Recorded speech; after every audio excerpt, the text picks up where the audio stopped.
Hello. Are we back on, guys? Hello? Hey! I think we're back. Hello! I'm really sorry. I have no idea what happened. I've been sitting here frantically trying to debug my own internet connection and no idea what the hell has happened. But I had Twitch bail and then none of the content was working, but for some reason the streaming of the music was still working. Yeah, new stream it is. I am really sorry about that. I don't know. I don't know what happened. My bad. Yeah, demo gods. Damn glitches. I don't know. I don't think it's a buffering issue, serializing, because I haven't had this problem before. In fact, I tend to stream at a higher frame rate and a higher bit rate. So yeah, I'm not really sure what happened there. My apologies, but yeah, weird, very weird. Haven't seen that before. I'm just going to go back to the start of what I was saying because repeating this isn't necessarily going to be a bad thing. And then at the end, I'm probably just going to have to download the two streams and glue them together. Maybe skip on some of the nonsense that happened. So apologies for that. We'll just get back into it. What I want you guys to notice in this particular case is that the only values we really give a shit about are EAX and EDX, right? So any operations that are done on EAX matter. Operations that are done on EDX may matter, but it looks like there's none, right? And any case where we've done something like, as you can see here, we go, do a bunch of stuff with EAX, and we push it onto the stack, and we pop it into EBP, and then do some stuff into EBP, right? We continue to do that until here, we're doing more with EBP. Keep going, more and more and more with EBP. And then what happens here? Push EBP and pop EDI. And then we go ahead and do some stuff with EDI. So we have the value that was pushed into EAX and we kind of do some stuff, move it to a different register, do some stuff, move it to a different register. But it looks like that's really the only value we care about. Now, along the way, there are other things being thrown in that really have no bearing. So the first example of this is ECX. Right? So EDX, you can see here, we're actually doing this RCR, but EDX contains a value we thought we cared about. And it doesn't really look like it's doing anything particularly tricky with it. Now we will have to check to see whether or not EDX itself changes. I don't think it does, because the only one that we care about on the flip side is EAX. So once we get down to the bottom of this nonsense, whatever's left in EAX is the value that we actually care about, I think. So whoops, that's my scrolling failure. Oh, now I've got to anchor this again. How do I do that? Someone help me. There we go, is that it? No. Ugh, I'm terrible at user interfaces. Anyway, let's make that bigger. Here we go. Alright, so what I'm thinking of doing at this point is taking all of this content and moving it to a text editor. And basically looking to do the reverse of this, right? So, Crack Security Team. Hi mate, how are you? Hello Lazy, how's it going? What are we doing? Max Shishkov. That I have no idea what you've just said. My bad. What we're currently doing is we're doing a reverse me, and it really doesn't look like this is going to be particularly painful. If I'm not mistaken, you can go to Window menu and reset the desktop. Oh, can you? Window. Check you out. You're awesome. Thank you very much. That was very helpful. See? That's what this is all about. Thank you, serializing. That's awesome. That makes things a lot better. Max, sorry, my bad. No, that's all right, mate. That's all good. I'm glad you're joining in and asking the questions. Okay, so here's what we're going to do. I'm going to take this do other thing function. Now, this might be painfully slow. What I would give for a scroll bar right now. Or a way to get to the end. Oh, there we go. That was a bit quicker. Can I? Far out. I want to be able to take all of these bytes. And someone tell me how I can copy and paste this stuff, because I actually want the text. Is there anybody out there who can help me? Oh, I've just done it again. Now I know how to do it. Reset. If you delete the system32 folder. Yes, not listening to you, Barney. I want all of this content without having to copy and paste it. Maybe we need to use something different. But basically what I want is the body of this function, right? Can I export it somehow? Graph nodes, layout, print graph. What does this do? No, don't want that. That's not what I want. This is hilarious. This is me, like I said, this is me not knowing what the hell I'm doing.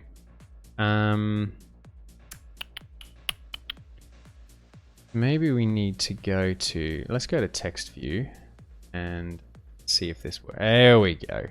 Here we go. Oops.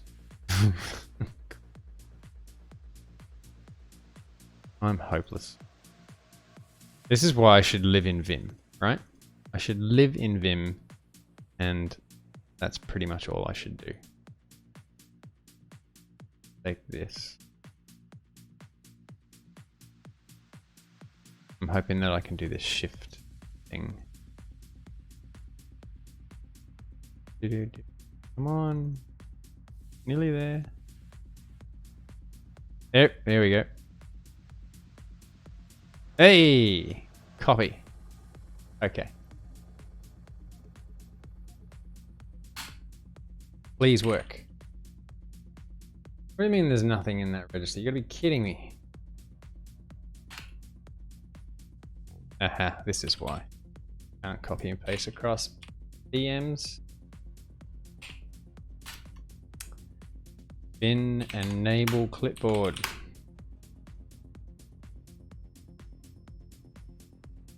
Here we go. Gonna work this time. I can feel it in my bones. There it is. Sorry about that. Okay, so. Hey, dude, you can laugh at whoever you like, myself included. All right, so what I'm going to do here, let me explain the logic behind what I'm currently going to do. We want to be able to do the reverse of a particular thing, right? Now I'm going to strip out all of these code lines. I'm going to keep the address in there, but that's hopefully for a very good reason. Now, what I'm going to do is I just want to trace once through all of these things, and I'm going to delete all of the lines that have zero effect on what it is that we're doing. So we know that the value that we're interested in right now is in EAX. Okay? And then all the way down here, we can see that the result is moved back into EAX, right? So if we go back to our original function, let's go back to graph view and cross-ref to here. So we can see that we push everything onto the stack. And then all we do is we exchange whatever EAX is with a particular memory location, and then we call pop A, which puts that value back in EAX, and we compare EAX and EDX together. So it's only the result that's coming out of EAX that we actually care about at this point, right? That's what this thing is all about. So if we go in here, we just want to follow all of the instructions that have an impact on that thing. Okay, so we can get rid of CLD. Now from here, we push EAX onto the stack, and then we pop into EBP, at which point EBP becomes the thing we care about. Now, EBX, we don't care about, so I'm going to get rid of that. EDX, we actually don't care about either. CX, CLC, that doesn't do anything. EBX, get rid of that. So we're really only interested here in things that are affecting the register that we care about. Now, I don't know what this function does. LAHF, is anyone familiar with that one? LAHF.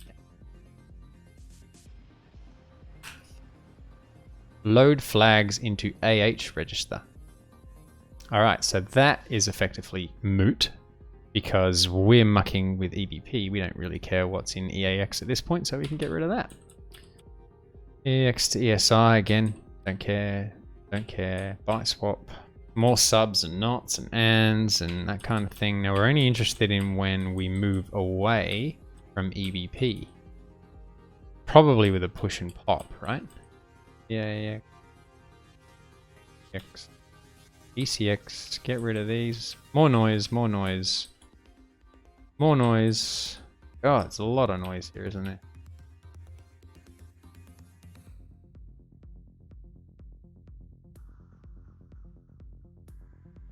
Crikey.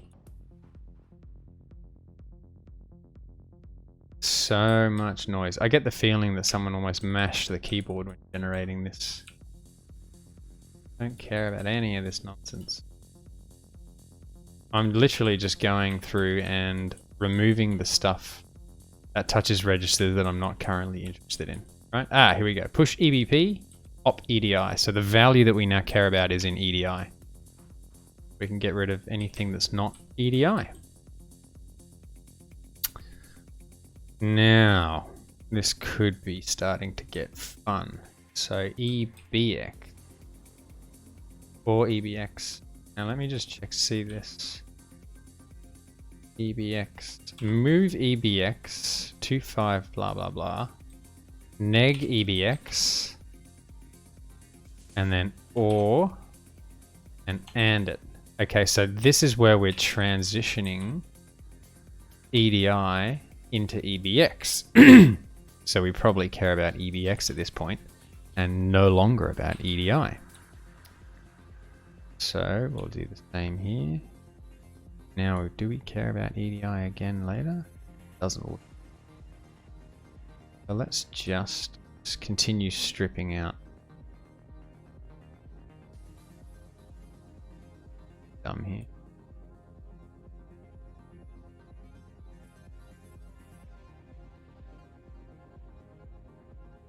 Yeah, I think I did. That's okay, I'm back to it now. We can get rid of that.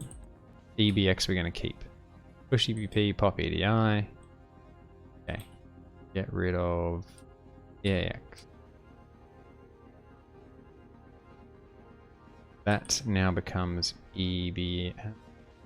Nope, I'll keep EBX. Just get rid of EAX. Alright, so now we're back into EBX land, where we care about EBX. Are you guys following along here?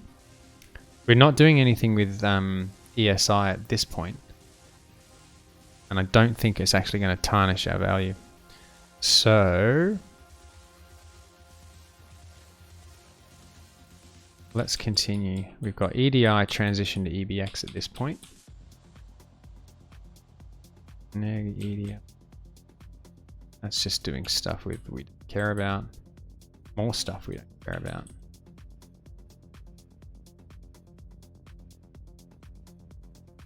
More. Technically, we could leave all of that other stuff in for the most part, but it's really not that interesting at this point to us. We'll shove it back in if we feel the need. Man, there's so much nonsense code in here. Push EBX, pop EAX. So now we're back into EAX land, and then we pop it, we do EBX again.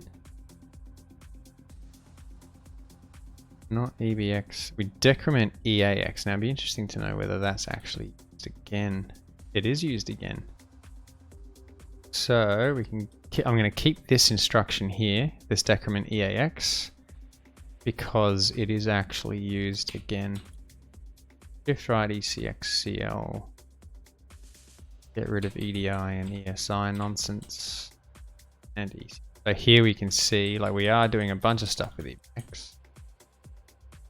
And then here we do something with EAX, and that's based on a value that was in EAX over here. So now it looks like we're using a combination of still using, no. So we've now got our stuff back in EAX at this point.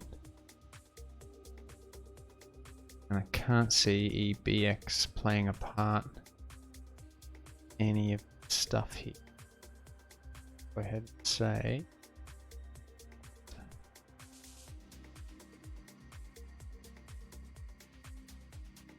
Is this making sense? Yeah. Okay, so EBX at this point I don't think is going to be used, so cutting these as well.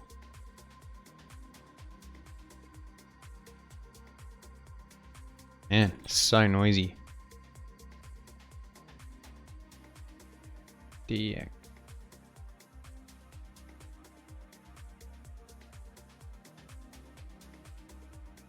Think rotate right. I love rotates that are bigger than 32 bits because there's no point in doing a rotate bigger than 32 bits. You can rotate however many times. Like if you rotate a 32-bit value by 32 bits, you end up back at the start, right? Plus there's this roll left, rotate left, and then rotate right, which kind of, it's like you're shuffling back and forth, doing a dance with the contents of the registers. Rot 26. String is to search and then keep pressing N. Oh, okay, sorry. How you highlight all the matches for a string in Vim. So you can do things like EAX, for example. So that's / followed by, you know, the value that you're interested in doing. For me, what I do, like if I care about EAX, I have my cursor over a word and then you can just type star, so the letter above 8, and it will take the word underneath the cursor and do a regex match on that and move to the next one. And from there you can just hit N, which is what I'm doing there. So as I'm moving down, I go, oh, I care about this register. I'm just going star and then carrying on. So I don't even need to use regex in that case. So as much as the regex is helpful, this is better in this particular case.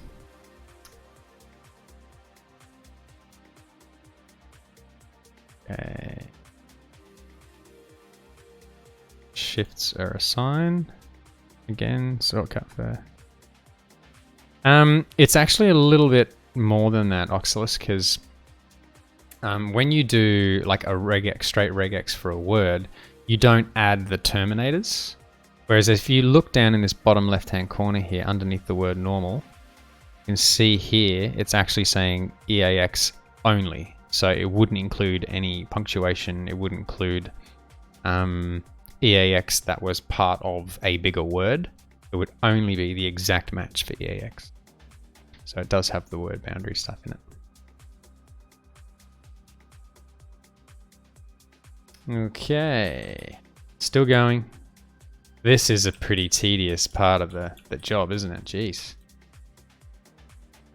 I feel like I'm going to lose viewers doing this. But stick with me. Hopefully the process of doing this will result in something that's useful. And lots more noise. More noise.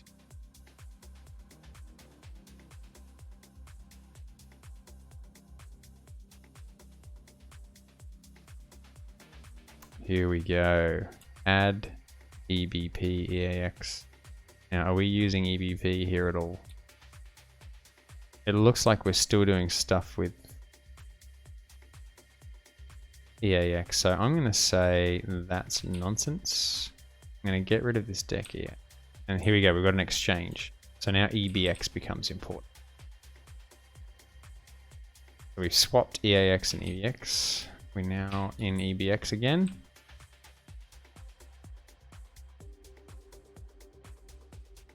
And more of the same. More noise. I'm actually going to automate the reversing of this part of the process. So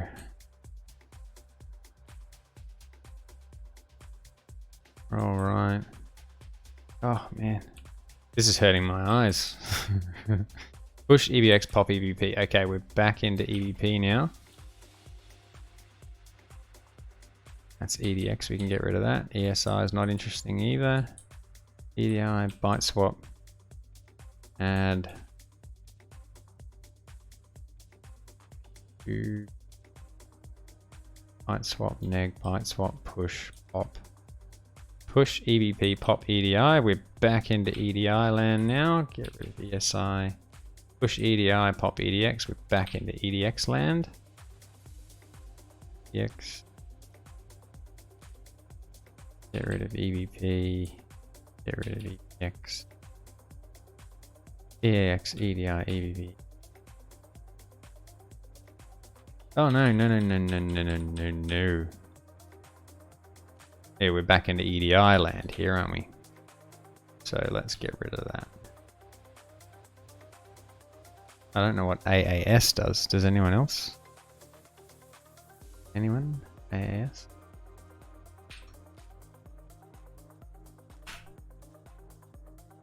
Adjust after subtraction. Use AAS only after executing the form of an add instruction that stores to adjust AL or the correct decimal result. Okay, so given that we're not doing anything with EAX at this point, that can go away. Push EDI, pop EDAX. Not, neg, roll, sal. Man, imagine writing this. Far out.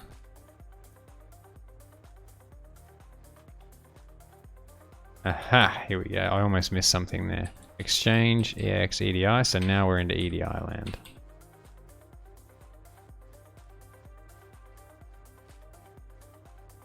Please tell me we're near the end. 37%? You got to be kidding me. 37%. We're a third of the way through this noise. Jesus. Okay, look, this is what I'm thinking. I could continue to go through this in this manner, which is going to be boring until I get to 100%. Like, seriously, it's horrible. There's, yeah, like Burger MG just said, there's 1,200 lines of this crap, and we're up to 492 of it.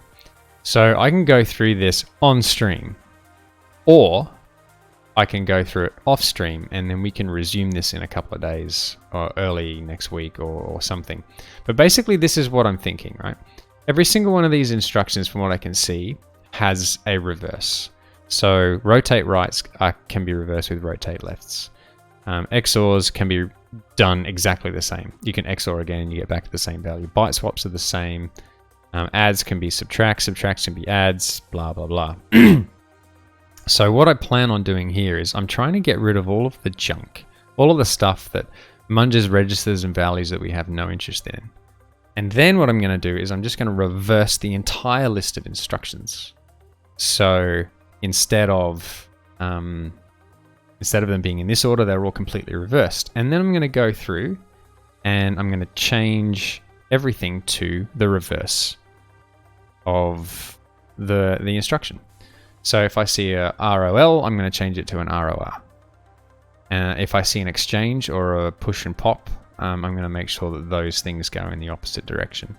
And so all I'm going to do is make it so that whatever value it is that we start with goes through the process sort of in reverse. So what I want to do is be able to sort of give this thing a seed, which should be the value that we're going to compare at the end, and do the reverse of it to get back to where we were at the start. And then we can take that value, go backwards to the 8 characters, and off we go. Write some Ruby code to clean up the code. Yeah, unfortunately it's not that simple, because the amount of conditions that I have in my head that I'm parsing, so if we exchange 2 registers, then all of a sudden I care. But it's not just a matter of going, we've transitioned from one register to another, because there are so many different ways to transition the value from one register to another. There's ORs, there's ANDs, there's pushes and pops, there's exchanges. Plus at the same time, if an exchange happens, or if a move happens, then the value that was in the register before may actually still get used later. So we need to keep track potentially of multiple registers as we go. So I'm doing that in my head as we go. We can't really automate that. So the answer to that is no. So look, I'm happy to continue doing this, but this is going to take a bit of time. What do you guys want me to do? Shall I carry on doing it on stream? I know that Barney will be quite happy for me to carry on doing this on stream, but there's a lot of other people who are watching this are probably bored out of their brains right now, and it could take forever. How would I automate it? I wouldn't bother automating this. I just wouldn't bother. Multi, like I said, there's too many edge cases, so you end up spending more time writing a script for this one case. I'm more interested in just taking the body of the function, cutting out all of the stuff, and then potentially automating the result of it. So once I've cut out all of the nonsense, in fact, you know what? I probably don't even need to worry about cutting out the nonsense. We could literally just do a straight substitution of the opposite, but we could do things like, if there's a move from A to B, we can swap that as a move from B to A. We would need to figure out, the edge cases. But I guess at the end of the day, I'm manually going through and getting rid of cruft when I probably don't even need to. I could rip this out and do something fairly simple in Python that would generate assembly that is the exact opposite of what it is that we're doing here. The only instructions that we really care about are things like incrementing. Couldn't hurt to have a part 2 of the stream. I agree with that. Is it easier to step through it and just take note of the operations that actually are important? Serializing, no, I don't think so, because there are just so many. There are so many of them. It might actually be worth... Let's go back to what I had at the start. All right, so visual block. Let's get rid of everything, including the addresses. All right, so here's some general rules that we could go with, okay? So we know that EAX is the value that we start with. What I can do effectively in Python, in the script, is to take this content, completely reverse it, and then have a very simple set of rules that says, if we do X, then we do the opposite. So for example, if we have a not instruction, then we not it again. If we have a neg instruction, we neg it again. If we byte swap, we byte swap it again. But if we add a value, then we should subtract it. So look, let's just write this to asm.txt. And then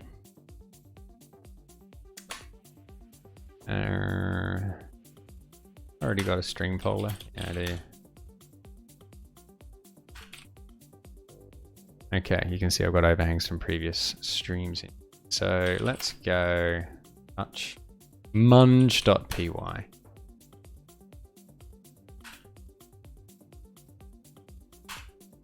All right. Bang user bin and Python. Okay, so we're going to give it, we'll just give it the file, right? So because it's actually not that big, we can just read it in lazily, like in a really, really cheap way. So I'm going to have a function called R, which takes the give it a path. We're going to go with open path read bytes as f, return f.read.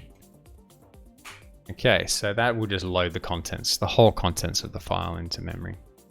From there, we're going to need to import sys, because we're going to do some stuff with it. So we could say file contents equals r sys.argv1. And let's just go print file contents. Let's see if this actually works. List index out of range. Oh yeah, I've got to give it munge asm.txt. Okay, so there you go. It has read it out. Okay. So now what we need to do is we need to go for line in file content dot split new line. Let's just make sure that that works as well. Yep, it does. Okay, so for each line, we know that we're going to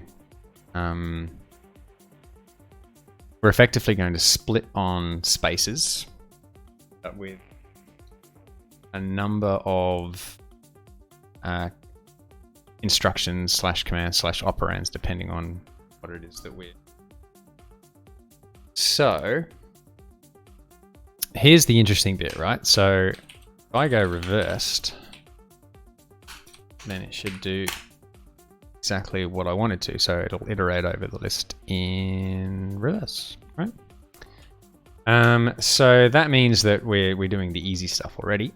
But what we first need to do is we need to get the instruction. So let's just go parts equals line.split on spaces. Now the problem with this is that there are a number of spaces in here. So we want to filter out all of the elements that are blank, basically. There's probably a really easy way of doing that, Python, hey. I'm just doing some Googling. I should do Python, filter out empty strings. Remove empty strings from a list of strings. There you go. This is how you code. This is pro coding. Look at that. I would use filter.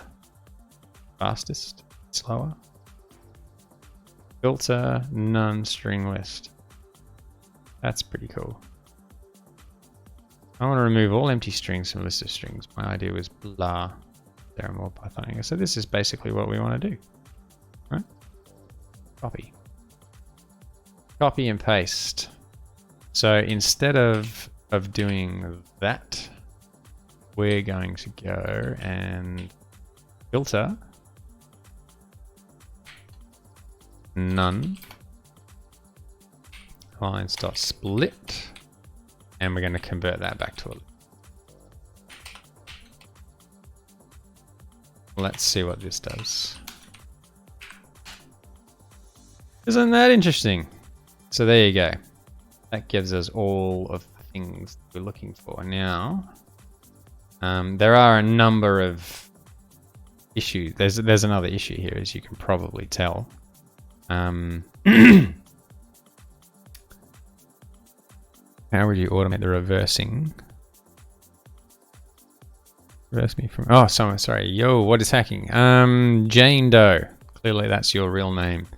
We're just going through the process of doing a reverse me, and there's a very long and drawn out munging process that we're going to automate the reversal of, and generate assembly instructions based on that, effectively.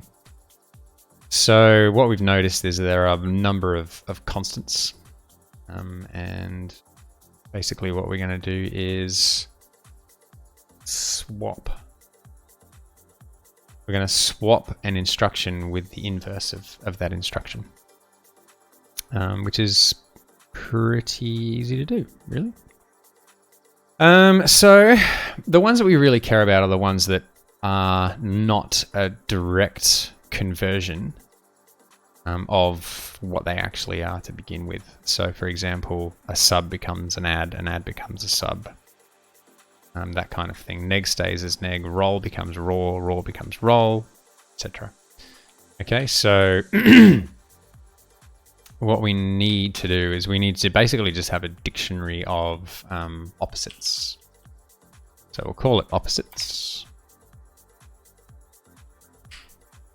Okay, so God, I hate the auto indenting shit on here.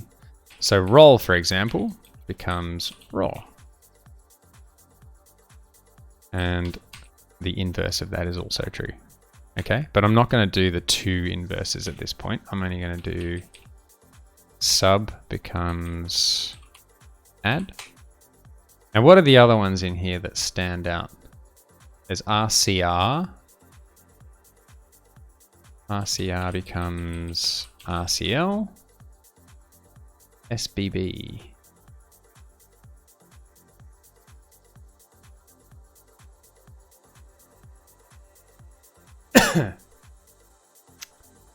Okay.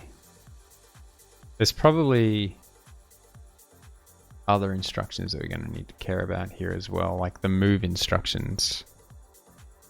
Is that fat arrow Python syntax? Sorry, no, that's actually Ruby syntax. So thanks for the reminder. That should be that instead.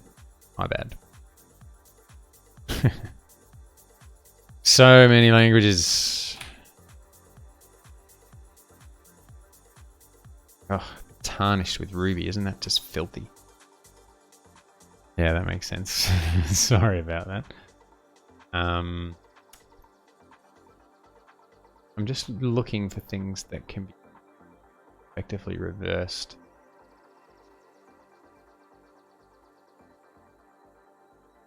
BTC. What does BTC do? Any idea? Excuse me. Bit test. Bit test was added to blah, copies a bit from a given register to the carry flag. Okay, we don't care about that. Store, move, not. Alright. What I'm going to do is just go for K in, is it keys? How do you get the keys out of a dictionary again? Python get keys from how to return dictionary keys as a list. It is keys. Okay, in opposites keys. Now that I don't know whether that returns a list or a numeral, so I'm going to convert it to a list so that we actually get a copy of it. And from here I'm going to go opposites. Now what I'm trying to do is I'm trying to add the inverse of these opposites, right? So opposites K will give us, for example, K might be ROL. We want to get the value associated with ROR. So ROR is the key. It's becoming the key, and we set that to K. Right? That means if we print opposites at this point, it should have all of the inverse. So roll to raw, and it should have raw to roll. So we're just making the dictionary include the inverse of those two things for the sake of being quicker. Right? So basically what we need to do then is go if, what's the fastest way again? I could say if parts 0 in opposites keys, but I reckon that's going to be slow. So in other words, if we need to switch, then basically what we need to do is go parts will be opposites parts 0. So whatever that thing is, inverted as a list with whatever the rest of whatever's left over in parts. That makes sense. The problem with that is that there's going to be cases where we've only got one, but then again we only care about inverts where there's more. So then if we do this,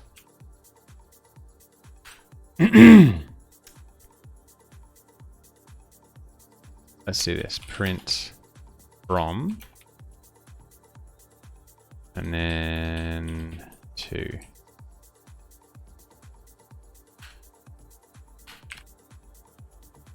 Okay, so part 0 and opposites are key. So parts, oh, that's because the first line is blank. Where is it?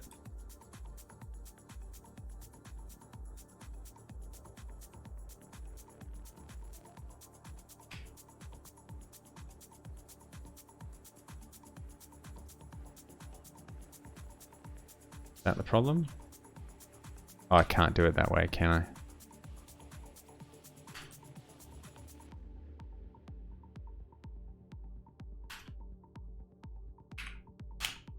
Yeah, there we go. All right, so we can see we're going from sub EAX blah to add EAX blah. What else have we got? XOR stays the same. Not stays the same. Byte swap stays the same. From add, we go to sub. So you see what I'm doing here. From sub, we go to add. Oops. Add, sub, we go to. Now, Sal, serializing, you mentioned SAL. So we're not actually going to do anything with shifts because from here, from what I can tell, shifts, SAR and SAL are touching registers that we don't care about. And they're also lossy instructions, so technically we couldn't reverse them. So what I'm going to do is print this. So that is effectively the reversed assembly, right? Now if we look at probably edit as an text in here. So the first instruction here is sub EAX. So the last instruction here should be add EAX that value. We've got another one. Where are we? Sub EBP. So here we push EAX and pop EBP.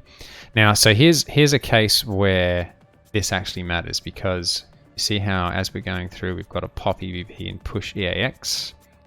What we're going to need to do is cater for cases where we have a pop, a push followed by a pop.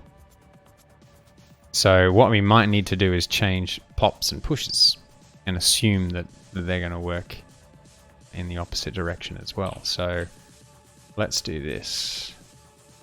Pop should become a push. This comes without warranty, but let's have a look. So we push EBP and we pop EAX. Okay, so that's kind of doing what we would expect.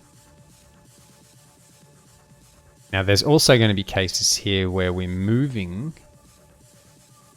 What do we move?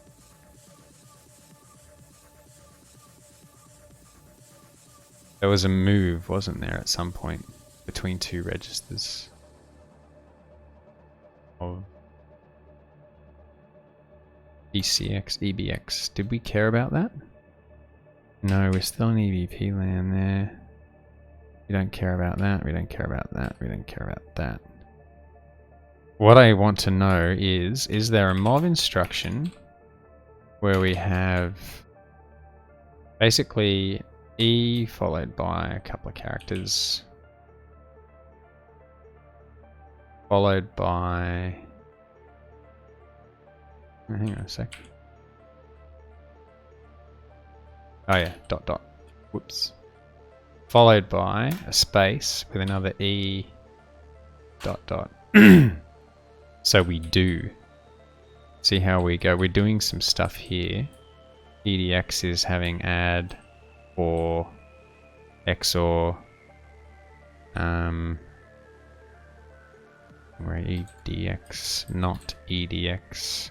Move EDI, EDX. So we would need to go the other way around. So we need to move EDI. Do you need to reverse ink and deck as well? Yes, thank you, Atwolf. We do need to do that. Button push, ink, deck. Okay, so there is one small issue here. And that is that we're going to have to add some other specifics to this. It won't be a straight string substitution, unfortunately.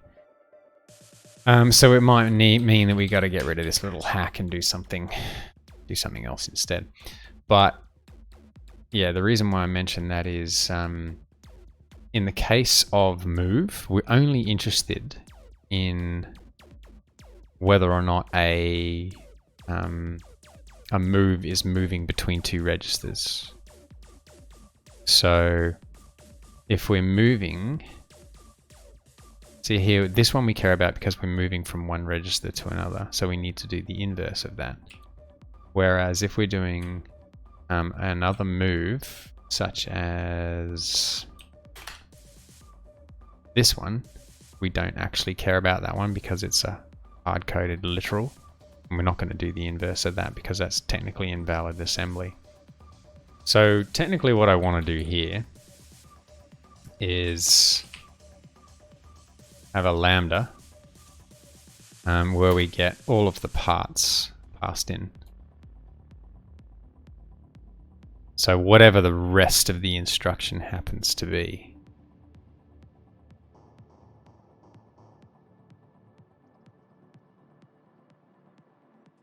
Need to get rid of these, and I'm going to have to do the opposites of these things. So let's, where do we go to? So that's ROR, add CL, push check. That's roll, sub, oops, CR, pop.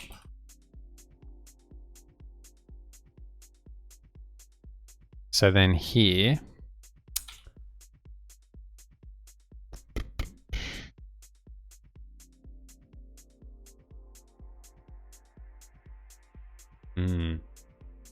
gonna have to be smarter than this. We're gonna have to go parts equals sits.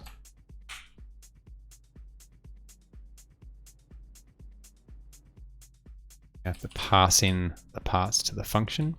And so for each one of these, let me just align these a little nicer so that we can play with them in Vim.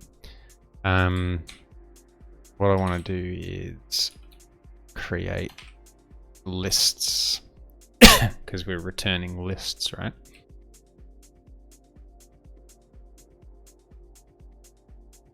Oops.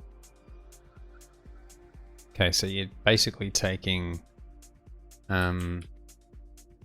each one of these is going to be doing the same thing where basically appending P to each.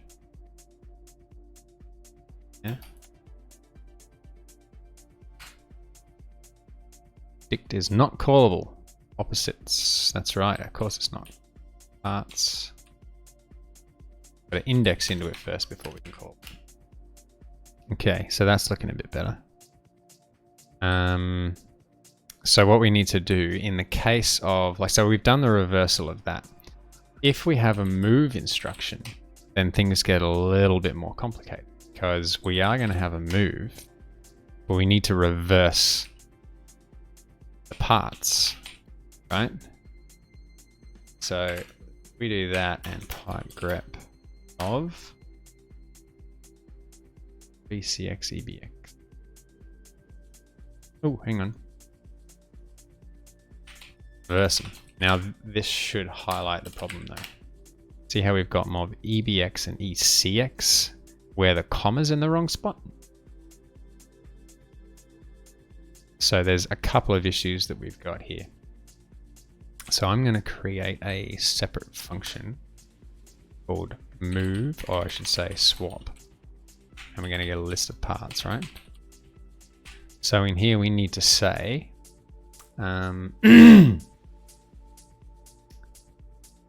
we know the first parameter is going to be it's going to be a register because that's the way moves work, or at least in the body of this function. So if the second parameter starts with an E, then I'm just going to assume it's a register, right? So if P 1, 0. So we're indexing into the string. Can't type. Can't type tonight. What's going on? So if that is a 0, sorry, an E, then what we want to return is a mov of parts 1 with the comma appended. And we're going to cheat here and go, it's not parts, it's P. P0 dot split on comma and take the first.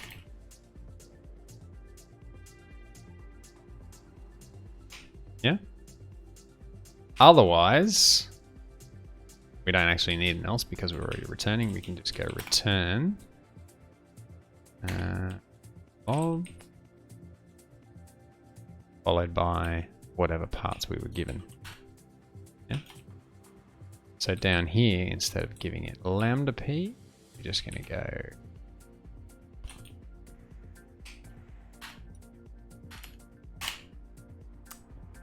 there we go. So we leave all of these straight moves alone. We don't actually care about them. More hacky would be a ternary inside the lamp. Yeah, I know, but that would have been impossible to read, so I'm just not going to do that. Anyway, does that make sense? This is interesting. There's a mov EDI. There's an OR. ADC, mov. Yeah, there is a mov EDI. That's pathetic. Anyway, so if we get rid of the grep now, you can see that we have at least generated a large block of assembly code that technically could be the reverse of what it is that we're looking to do. Right? Does that make sense? I would change the check to see if it has a H. And do not swap. Yep, that's just as valid. But I'm not going to bother. Oh, look, there's a... is that right? Add. I guess there's an edge case. Might happen that they have a mov with AX. Yeah, that's true. It also could be a case where they're moving with a single... See how they've got this rotate right with 1? There could be a mov with 1 that doesn't require the H. Let's have a look, see if we can...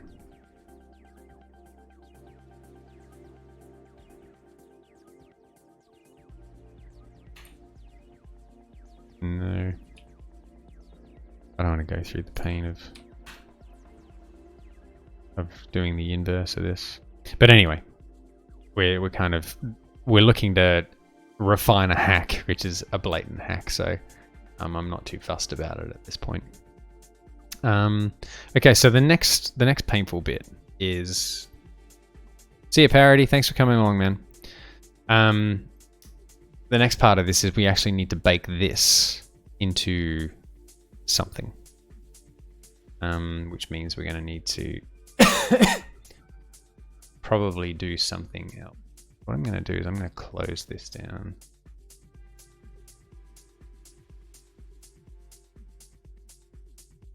Let's create a new project, which is in 32 app called RevMe.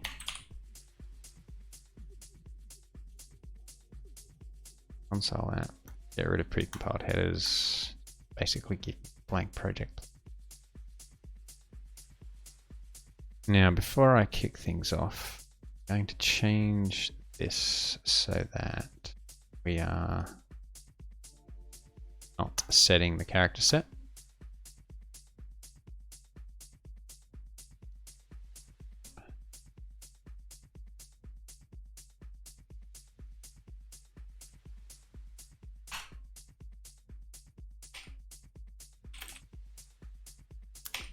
Probably make it bigger for you to read.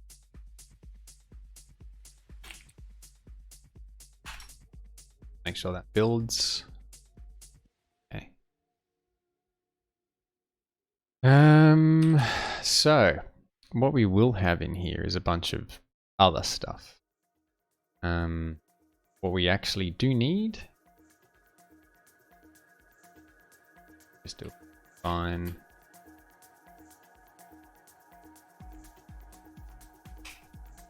So uint, we'll call it do other reversed. And we're going to give it the seed value.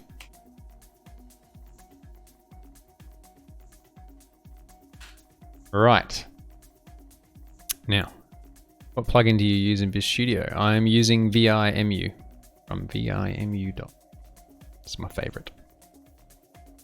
So what I want to do is take all of the assembly that we've just generated, paste it in here, main above this, because we will be so let's go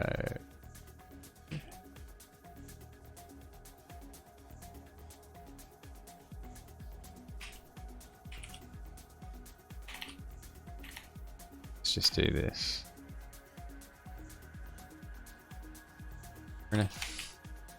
OX sent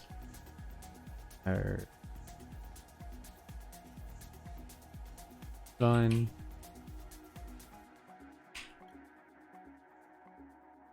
do other thing.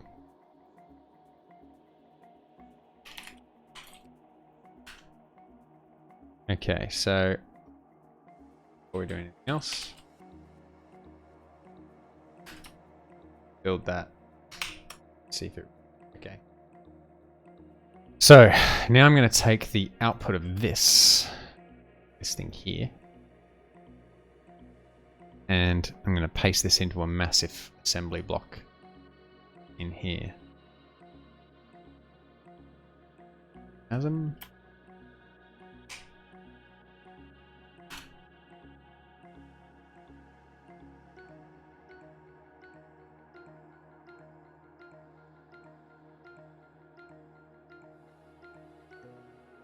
What we'll do is we'll have result equal. Excuse me. And we will be returning the result. The difference.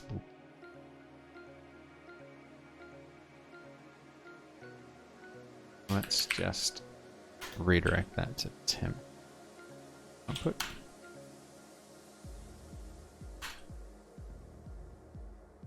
Go 1500 lines of assembly. Did I copy that? Ah.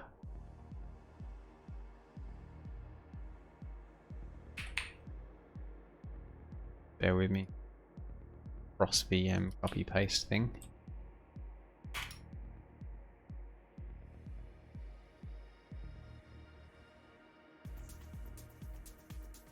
There we go. See ya, Secful. Thanks for coming along, buddy. Still going, yeah, man. Watch Visual Studio crap itself because I hit P. There we go.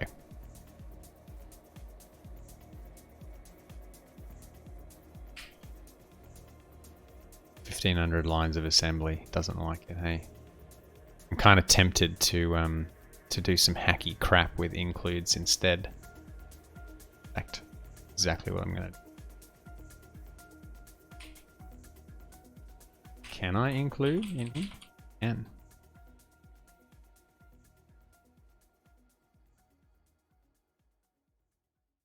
Can I do it?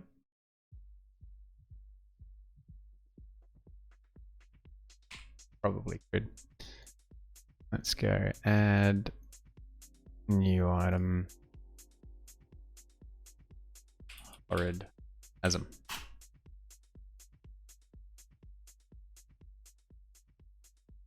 Okay, so just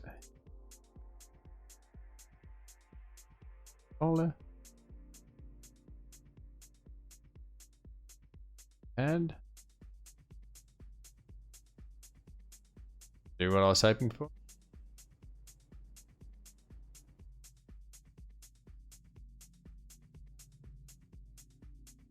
Okay, so there's horrid asm. Now, so from here, I should be able to go move into EAX seed. Here, move into result, EAX. So from there, we should be able to just replace horror.asm and it should just compile. Have a look. Bunch of warnings. Frame pointer EBP modified. Yep, that's fine. What happened there? Of result EAX. Maybe I need to do that. Might not be right.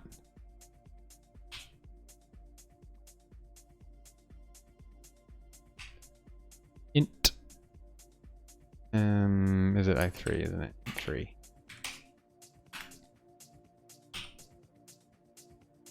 Please break.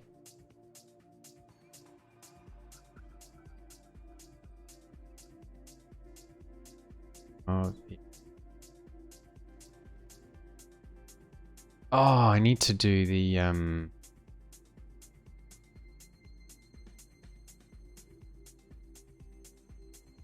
what am I doing wrong?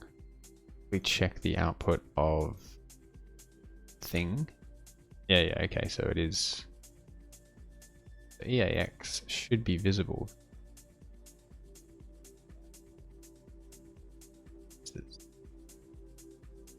The EAX is the value that we gave it. So it is off doing the thing.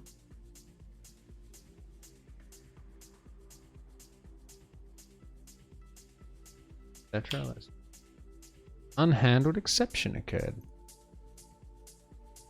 So that's me doing the thing here.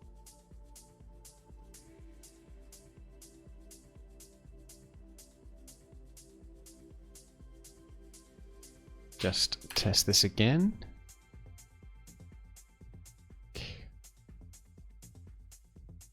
Okay, so EAX definitely contains what we gave it, which is good. Break. So this is the problem.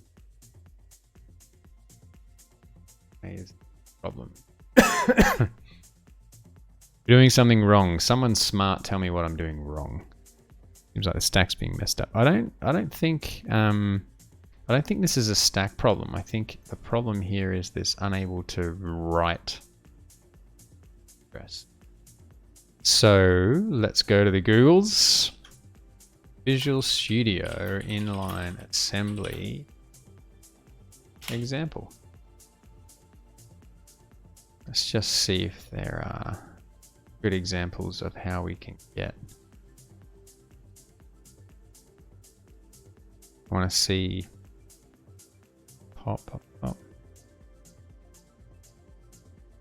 there any example here where we can? All I want to see is an example of where it's reading a value out of offset world. So that's touching it. We'll go the other way now.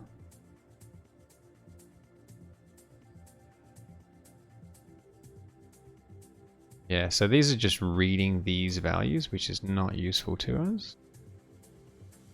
Go. Hey, look, that's doing exactly what should be done. So we've got a variable here called Fred. EX Joe, Fred EX. So that's doing exactly what I would expect.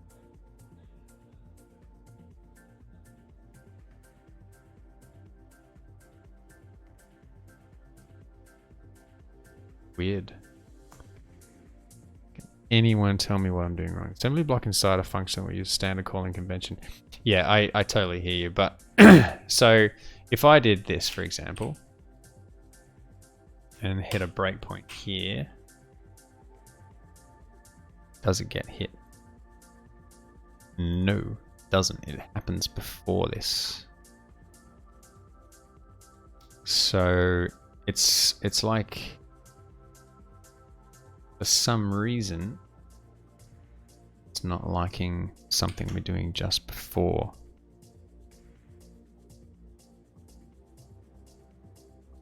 And I don't know what it is. How about we do this?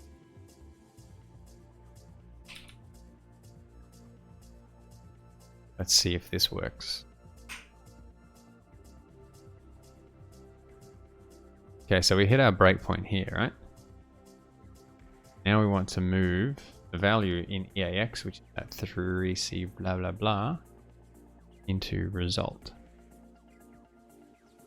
And that's unhandled exception, access violation, writing location, 4.3 blah, which makes perfect sense.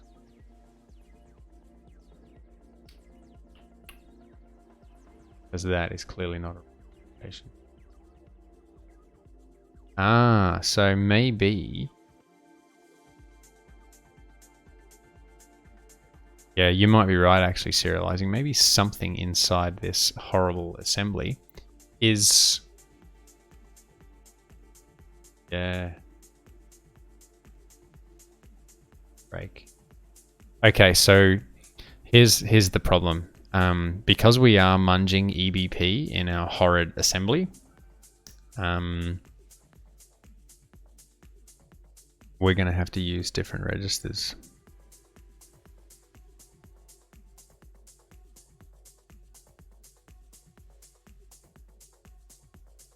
Yeah.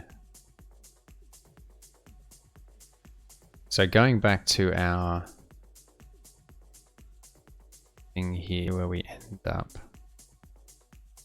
XOR EBP, this is where we munge EBP, and then the very last thing we need to do is effectively restore EBP.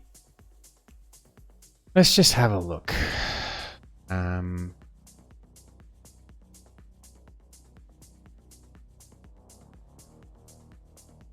Where does EBP constantly gets munged here?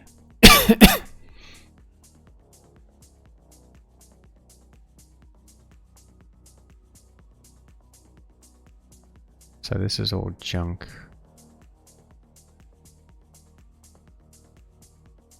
I think you're right.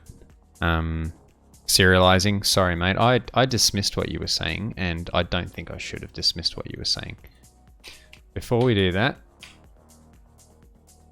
I'm going to do that. And then I'm going to do that. And I think I should have listened to you beforehand because you were correct. There we go. See?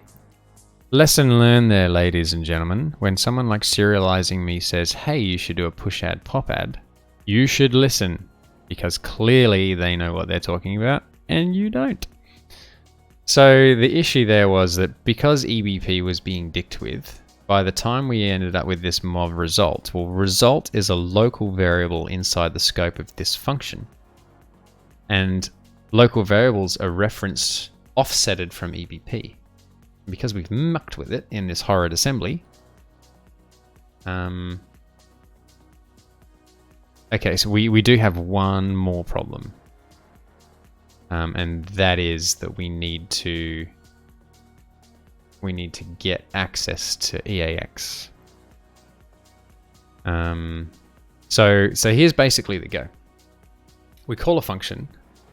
We're doing a monstrous amount of horrible assembly to munge values back and forth. And along the way, we're messing with the stack pointer and we're messing with the base pointer, so EBP, and actually we're not messing with ESP, we're messing with EBP. Okay? So because EBP, being the base pointer for the stack frame, is what's used to reference local variables, such as result and seed, that by the time we get down here, if EBP is pointing somewhere completely different because we've munged it so much, then when we try and reference a result, we're reading from an incorrect area of memory. So what we're doing here is before we go ahead and do all our things, we are pushing all of the registers onto the stack. And then when we're done with a horrid assembly, we're popping all of the values off the stack. Pardon me. So the problem we've got here, though, is probably the same problem that they have in the reverse me itself, and that is when we pop AD, we actually overwrite the value that's in EAX. So what we need to do before this pop AD is find a way of dealing with that. But instead, I'm not going to do that. I'm going to set a global variable. Because this is filthy and it uses the data section instead. And then I don't have to care about doing it prior to the pop AD. So we should be able to do this. Okay. So move result into EAX. Because result is part of the data section now, it's not using EVP. If that makes any sense to you. Break. Okay, so we should be able to move EAX as it currently stands into result, which is a global variable, and now we can pop AD and result. It should make the code work. Oh, that's good. I've still got a breakpoint in there. And we should see an output. Okay. How interesting. Okay, so what we're looking to do then at this point is we need to come up with a way of, well, first of all, we need to generate the output, that we need to generate the seed. And the seed is generated doing, you know, the other stuff that we did before. And once we've generated that seed, we can do the opposite and then be able to sort of say what the checksum needs to be. And then we can reverse the checksum back into something that is an ASCII value that's 8 bytes that matches the serial number that we should be passing in. Does that make sense? I've still got people with me. I'm wondering how many people I've lost as a result of my technical failings. Okay, so let's just quickly go back to IDA, because the first part of this function, stop debugging, we need to basically do the same thing as this.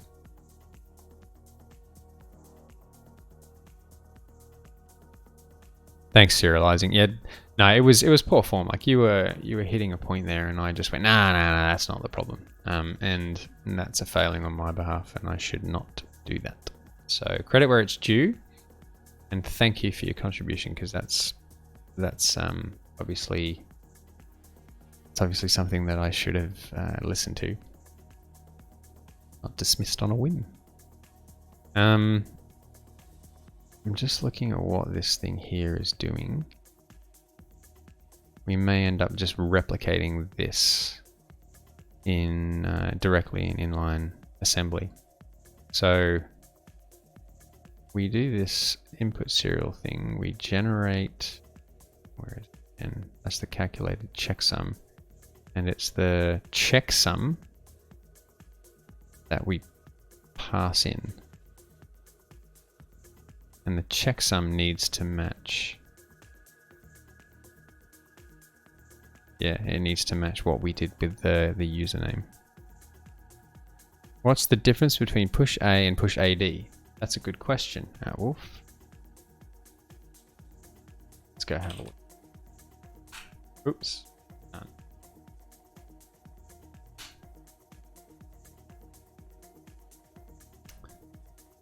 Righto.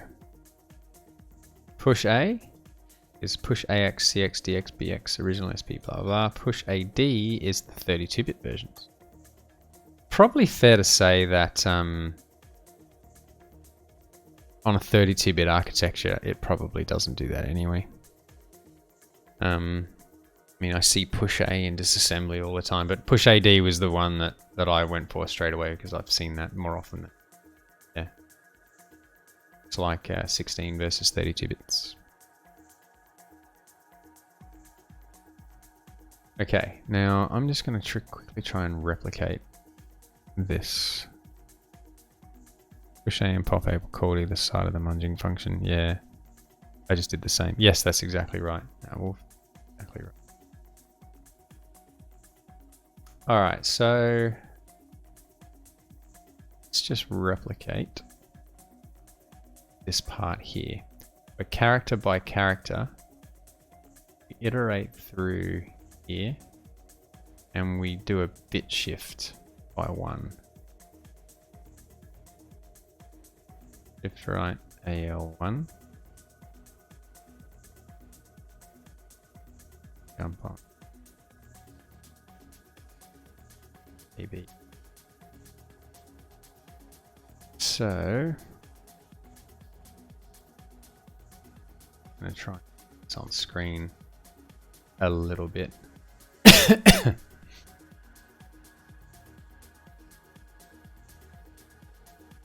Okay. What is this going to return? This is going to give us the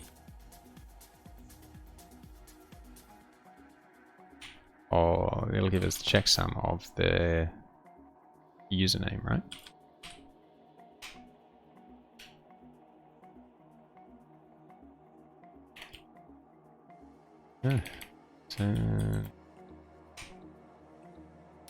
Okay.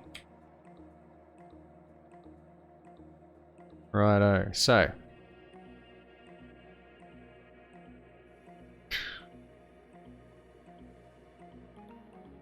I'm going to do a mixture. 5:30 a.m. Jeez, Eric. Get some sleep, man. Take care of yourself, mate. Thanks for coming along. So what I'm going to do is a mixture of inline assembly and C here, right? So what we do is we get character by character. We do a thing, but we store the result in EDX, which is a 32-bit value, right? So, excuse me. Let's do this. For char pointer P equals username, P doesn't equal 0. It's P. All right. So we're going to loop through the string, and each time we do a thing, this shift right A, I'm going to try and figure out what this means because I'm a little bit confused by that conditional. But anyway, it's no biggie, I guess. But the first thing we do here is we load the byte and we check to see if it's null. If it's not null, then 8 times we loop through and we do this thing here. So shift right is pretty easy to emulate, right? Shift right, it's basically dividing the value by 2. So what we have, AL is the character. Okay, so I'm going to say char.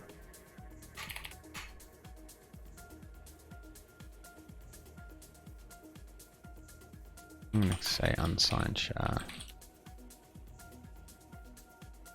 Okay, so byte C equals, so we'll go byte B equals whatever P is pointing to. Okay. Then we can shift that byte to the right one. Right? So we can do that straight away. Like so. Now, if that carried, so I'm assuming like if that goes to 0, then we skip the next section. So if B doesn't equal 0, then result is going to be the XOR of itself with the value OX 8F7BA832. And then we need to rotate that value left by 7. I wonder if we can actually cheat. Go asm mov, let's use edx, mov edx result, roll edx 7 of result edx. So that's me just doing this little bit here. And then after that, we want to go result plus equals ox9ab832 ad. And then we want to byte swap. So we'll duck back into asm land.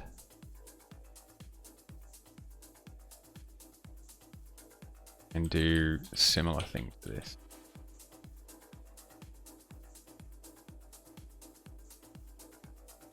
ESWAPEEX.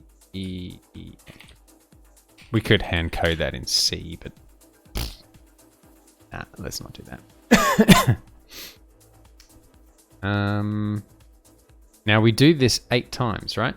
We have to do that little inner loop 8 times. Shift right AL1. Ah, so I can't do this. I have to do this. Equals. Does for u in I equals 0, I is less than 8, I, so plus I.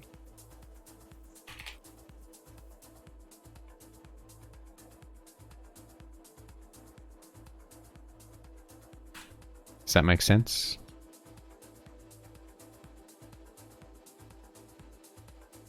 Oh, so you got the useful assembly and just reverse the lines. Yes, that's exactly what I did still. Exactly what I did. Okay, so I'm making the assumption here that we iterate through the characters. And then by the end of this, whatever this result is, we should be able to do basically the same thing. So I want to go uint, let's go, is it the checksum we're figuring out? Yeah. Checksum equals get checksum. What was the username? BlueOwl or something? I think it was BlueOwl. Read me.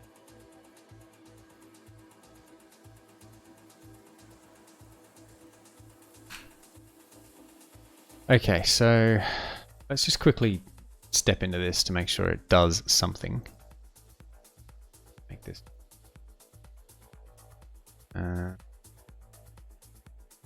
B, we should be able to see down here, 66.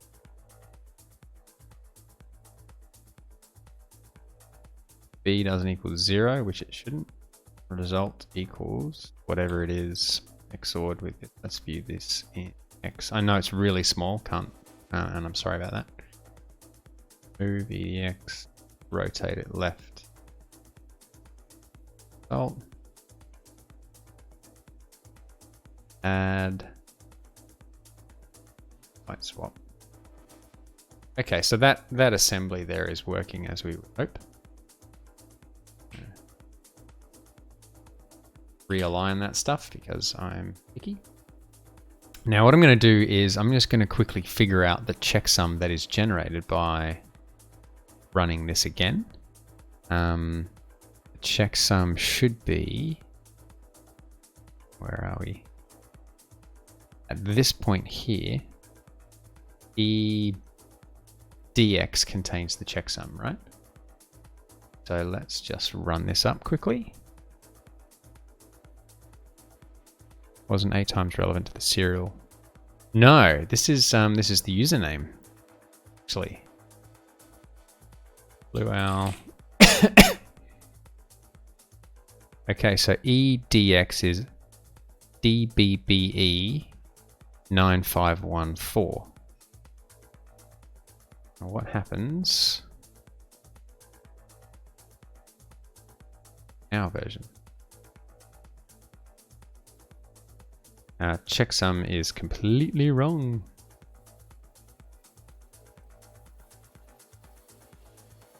EDX.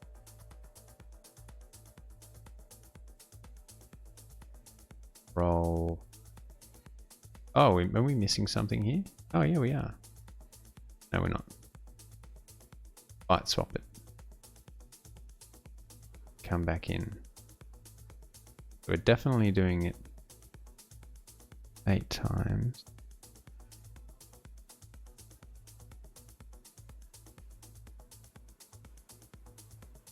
I'm wondering if some reason.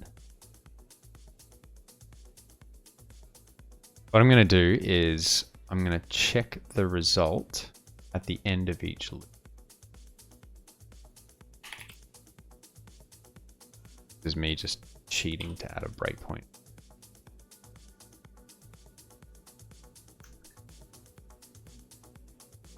Do the same in IDA so we can trace it as we go.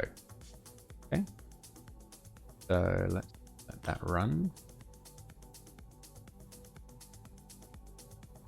Go back over here. So at the end of each loop is here. Yep, we know that's not it. All right, so EDX contains F4, 4B, 8C, 5, 8. See if that's what we've got here. That's not the same, is it?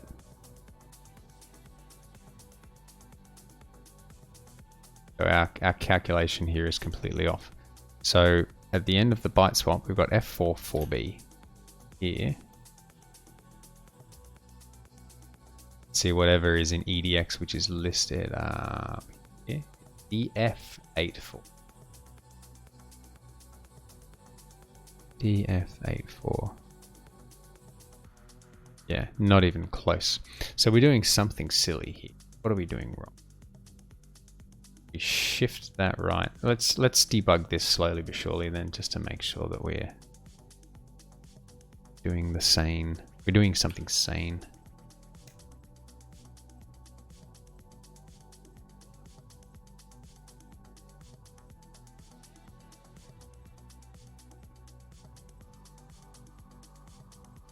Bear with me while I clear out all the breakpoints that I don't want.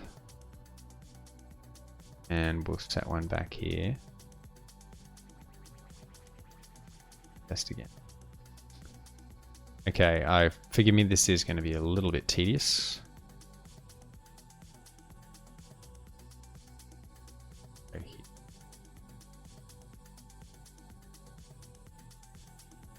Go again. Okay, so B becomes hex 21. So the very first character of the username, which is BlueOwl, becomes hex 21. And according to this, AL is hex 21. Okay, so that's good. So here we then do the XOR of EDX, which starts with, it's currently 0. So that becomes 8F7B, etc., etc. So that is 8F7B. Then we go, oh, we skip over that. So we skip over this. Jump if, what was JB again? No, it's still sitting in here somewhere, isn't it? JB. Jump if below. Ah.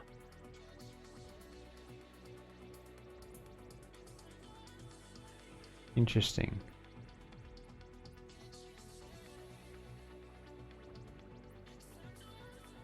Yeah, okay. All right, so my check is correct in code. I'm here for that. You think you just put a breakpoint on the curly? Yeah, you probably could. That's old habits dying hard from yonks ago. So B we should be checking if it's less than 0. Hang on. B is less than 0. Which itch? Ah, now that's a problem. I'm using unsigned characters and they would clearly need to be signed as we're dealing with signed stuff. So let's just remove unsigned.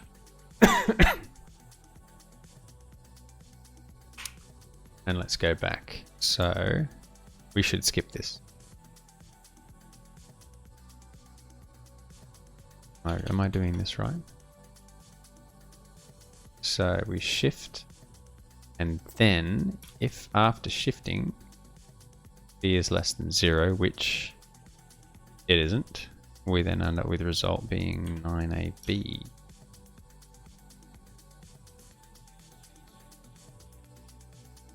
No, that's wrong. That's wrong. What am I talking about?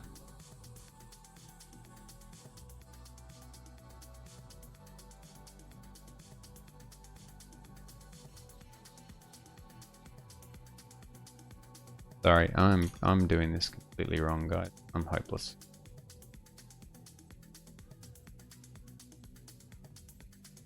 I am hopeless. Hopeless. Okay, so B at this point is 21, which we know is the case. Done that in. BlueOwl's. Okay. This doesn't do the jump. So we XOR and roll it left. Right, so you get B, D, D4, 1.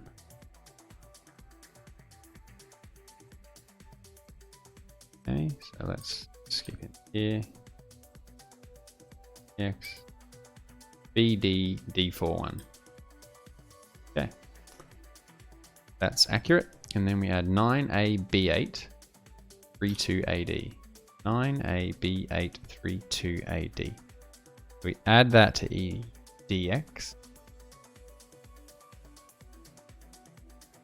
At that point, EDX is 588C. Let's see what happens here. 588C, 4BF4. Okay, so that's correct. And we take result, put it into EDX, which is 58. B swap EDX, which is what this is doing. EDX becomes F4 4B.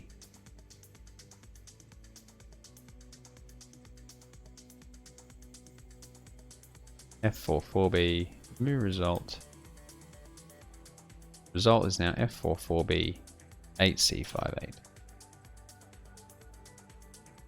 Yep, so that's correct.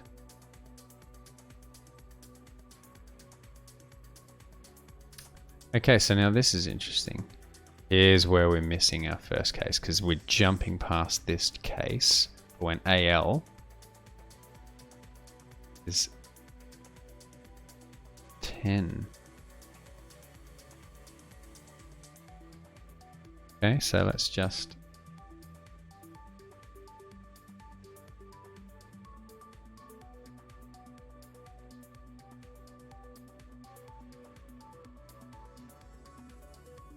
okay, so we're down to 10. And this clearly, this condition here is what's killing us. So I'm still failing to see what happened. We had 21 in binary and we shifted it right and we ended up with 10. So under what scenario? Like, what is, you guys need to help me here. This shift right affects the carry flag. So we need to go and look at the shift right instruction. ASM shift right. Let's see how that affects the carry flag. Okay, so shift right AL1 moves all of the bits in AL right. The original rightmost bit is shifted out of the AL register into the carry flag. Ah, okay, there it is. And the new leftmost bit is set to 0. Bingo! There it is. That's our problem. Okay. So we need to shift, right? But we need to retain the previous bit. Okay, so we should be able to go byte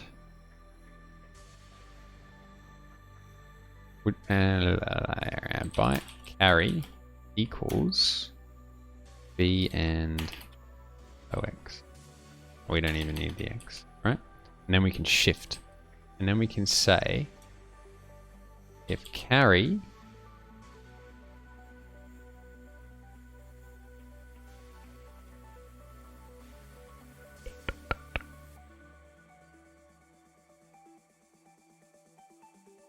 equals 1 or doesn't equal 1. What I need to check now. Carry flag will be set. So the very first thing after the shift was 21. So if we're not carrying, that's what we need. So let's just do a quick check of this.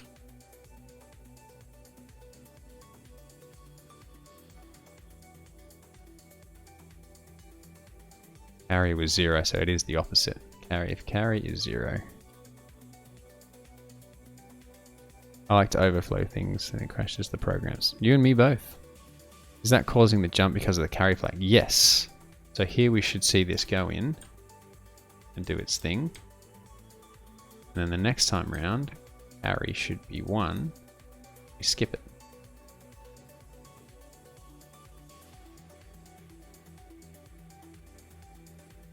Means result is DBBE 9514.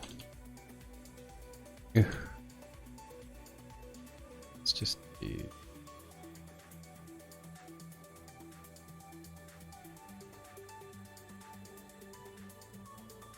There it is, DBBE 9514. Okay, so we've generated our checksum correctly now.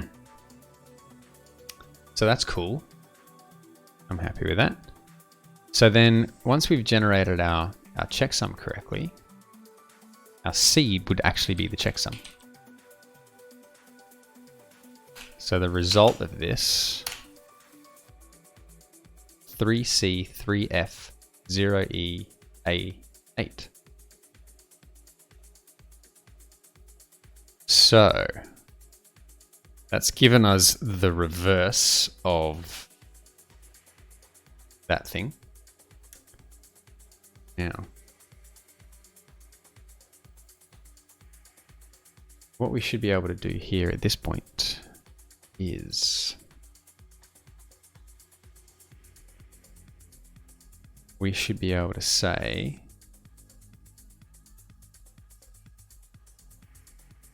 this is based off the serial number, right? So the calculated checksum is what needs to come out of this process.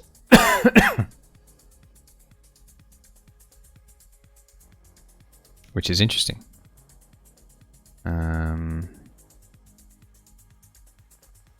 Because when we get to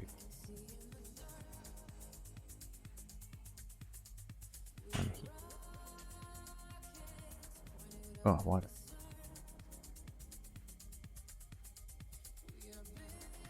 BlueOwl. So the calculated checksum based on this value here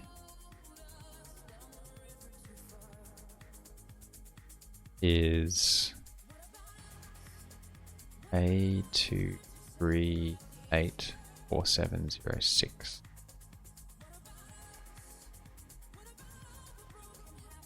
So that's what we need to end up with. So look, that's what we seed it with. So that's what needs to come out. And then we check that with what we put in.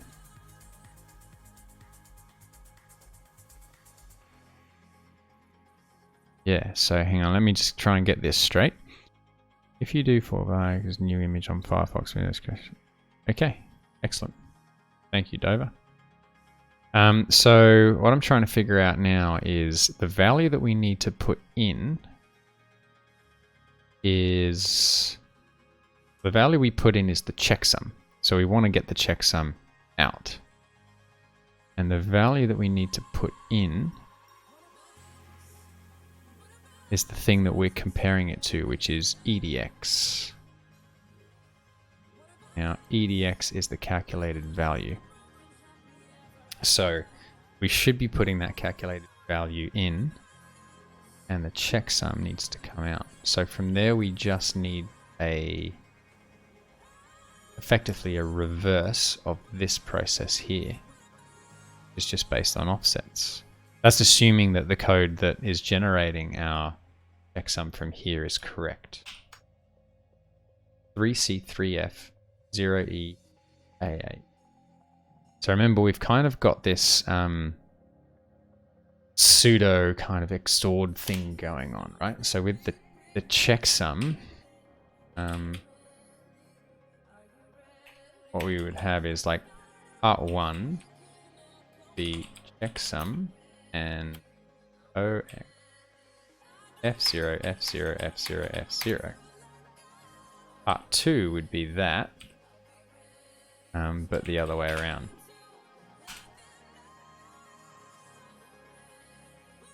Okay, so that would mean these two things, part 1 and part 2.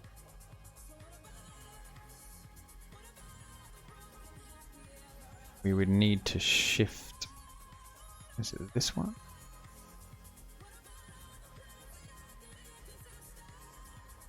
Serial A. Okay, so calculated checksum here, we're shifting EBX, which is the second part of the serial, to the left. Okay, so that would be part 1. And we've shifted that, so we need to take that and shift that by a nibble in that direction. Part 1 and part 2 both kind of have the same semblance. And then from there, for each one of those, you should just be able to add X41, right?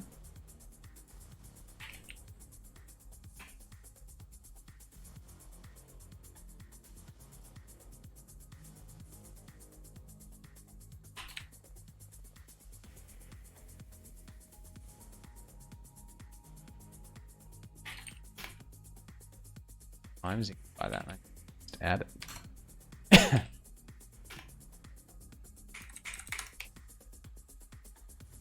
Hope this is making sense. Yes, exactly right. So does that mean we do this? Have part 1 and part 2.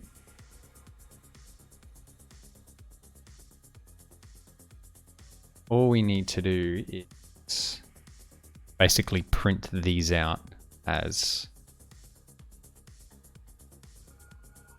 strings. So we don't need to worry about the result. Checksum gets the check. Oh, hang on, that just generated. So we pass that checksum. What do we do with it again? We generate EDX, and that's what's getting passed in. So we get the checksum, get the target. The target of the checksum is the do other thing with the checksum. Then to go part 1, part 2, and we basically need to print the byte swapped versions of these as integers. Which is actually not that difficult to do. So we can have a char array called result, which is characters.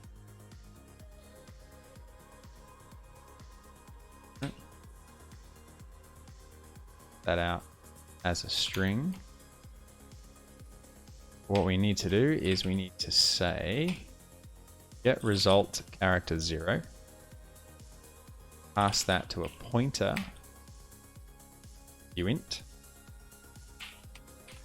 And we want to dereference that and set that to part 2. Do the same with L.4 and part 1. If that makes sense. So, let's see what this does. Whoops. Unhandled exception in blah. Oh, yeah. That's because, kiddies, this is what happens when you do horrible type. Dress.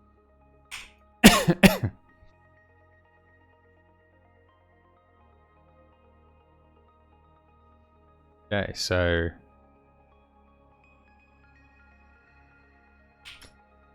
according to our keygen, that is also legit. I don't reckon it is. Let's see.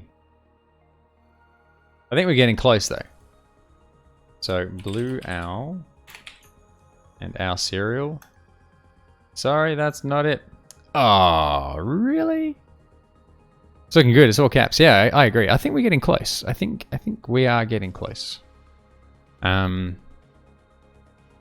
think we just need to rework some stuff. So again, let's just work through the logic here for a minute. I'm pretty sure like part 1 is the one we shifted, right? And according to here,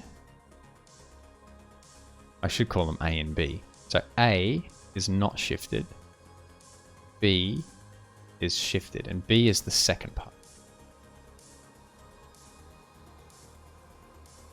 Okay, so B, which is part 1, is the one that was shifted over. So if we did the reverse, we would subtract that, move it over. Hang on, am I doing something silly here? Wait up a second. I am doing something silly here. Hang on a minute. We're subtracting. Why am I doing this?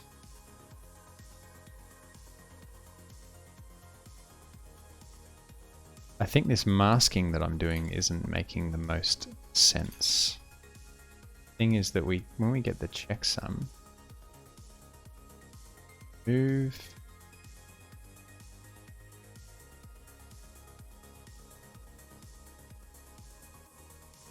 Let's just watch this process again.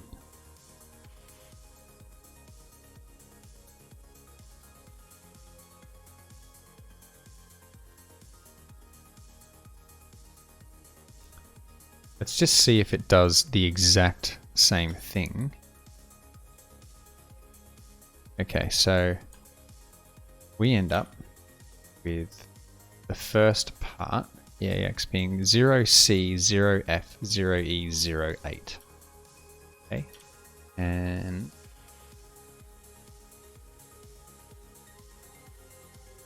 let's just see what happens. Get our target is, ooh.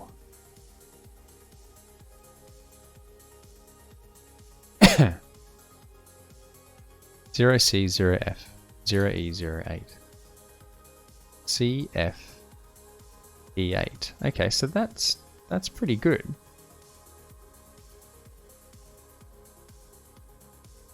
So EAX, 0C,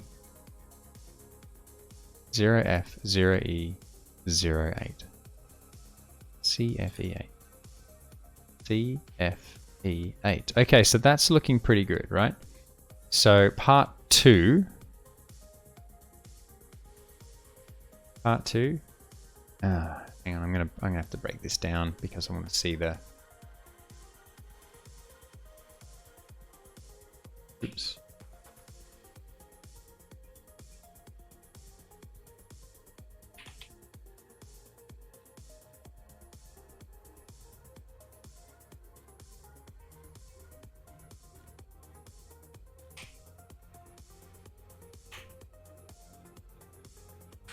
Just watch this again. So this time, part 1, 303000A.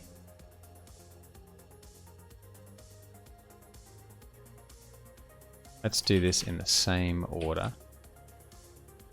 Part 2 is going to be part A. Then part 1 is, I'm going to do part B. So that should match up. Okay, so part A, 0C, 0F, 0E, 08. Which is what EAX is there. Awesome. So part B, 0303 000A.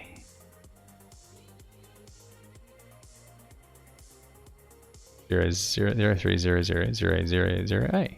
Okay, and then we shift that to the right, sorry, to the left, which is the same as us doing the inverse. And then they munge those two together and get 3C, 3F, 0E, A8, which is what the target is. Perfect. So then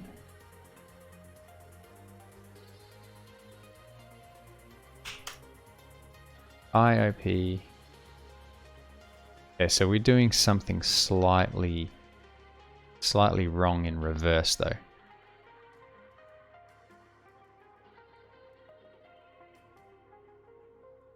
Because for some reason, even though when we're punching that in,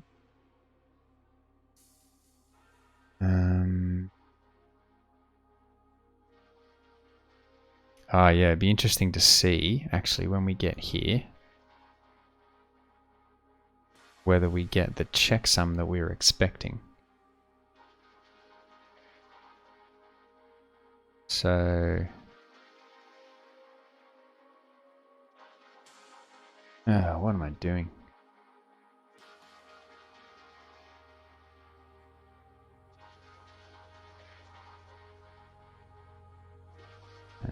Eight.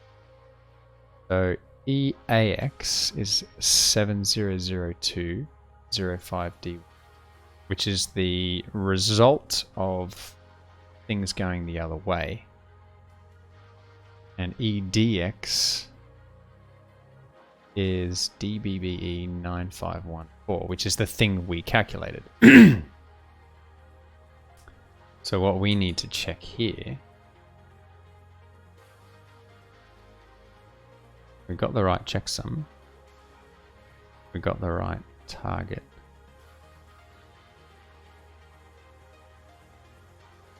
Because that is the, I'll give it that. This is really interesting because this target checksum that we've got, oh no. Yeah, okay, so this do other thing is clearly not doing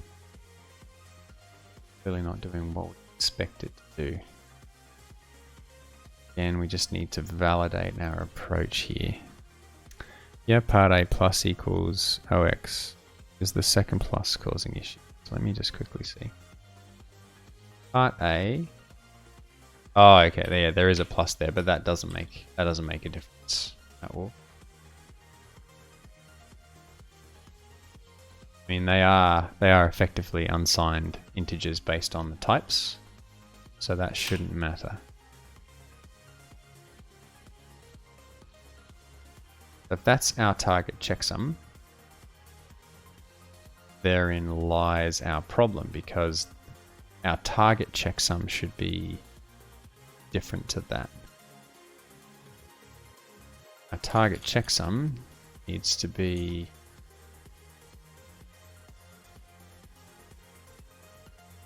whatever was in here. Let's take this again. That.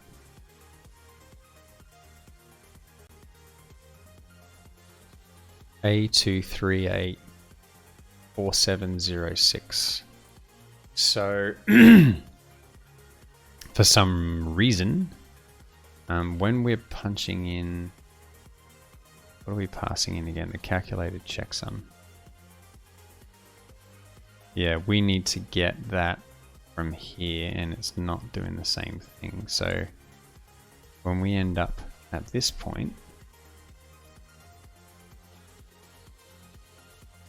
EBB E9514 is definitely the thing that we're striving for. We know that we're calculating that correctly. We need to pass that into the reverse, which is what we're doing. So we get our checksum, we pass that into the reverse. Problem is, by the looks of it, that whatever this horrid assembly is, we are not doing enough reversing of. So maybe there is a condition in here that we are currently failing to correctly invert.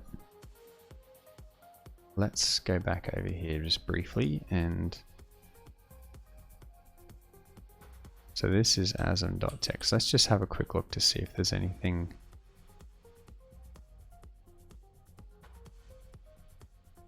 There's probably some edge case in here that we're not catering for. In the process of going backwards. Oh, there's an exchange? There are exchanges. Exchange. But the thing is, exchange, EAX, EBX, we don't actually need to invert.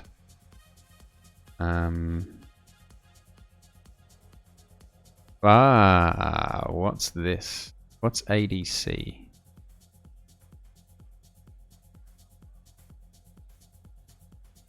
Now that's not affecting anything, but the fact that it's used makes me nervous.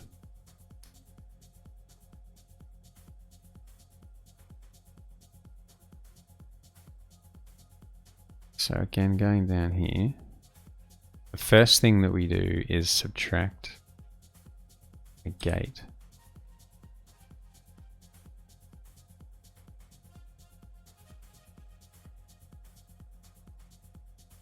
XOR's fine, byte swap's fine, it's push. I'm wondering if there's something in the pushing and popping.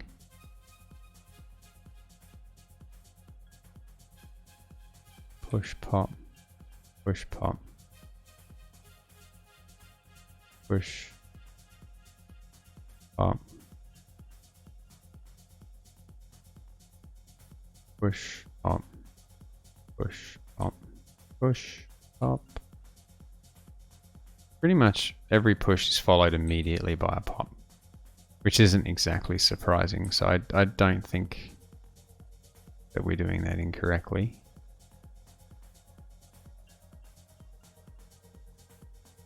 I'm wondering if there's just some other instruction that we've missed.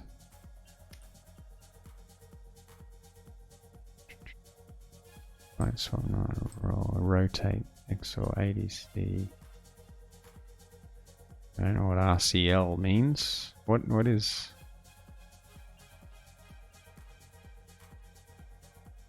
VDI is not being used there anyway.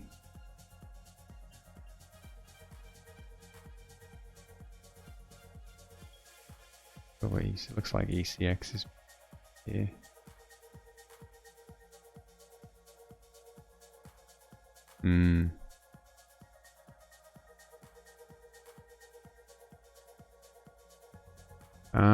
Hang on a minute. Yeah, so this is an interesting case here. We have a case where we're subtracting one from the other. So we modify the value of EAX based on ECX.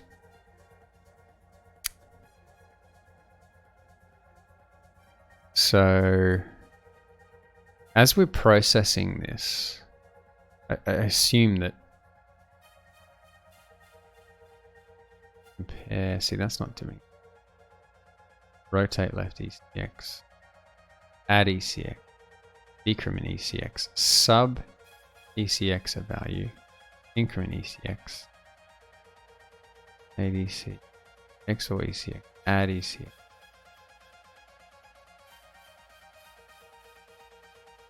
So EAX right now, what is EAX?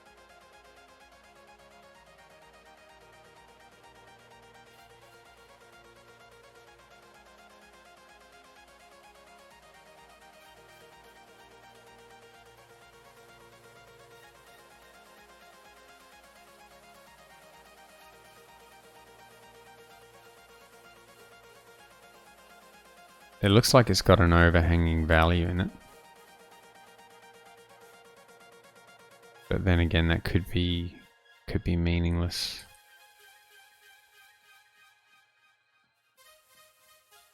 I'm open to ideas here, guys, but clearly there's a case here where I think the reverse of what we're doing is inaccurate. And like if we've got a sub EAX E. So for example, we've got this case here. If we wanted to do this series of stuff in reverse, it doesn't really matter because EAX is modified. And if we added it, EAX would be modified in the reverse as well.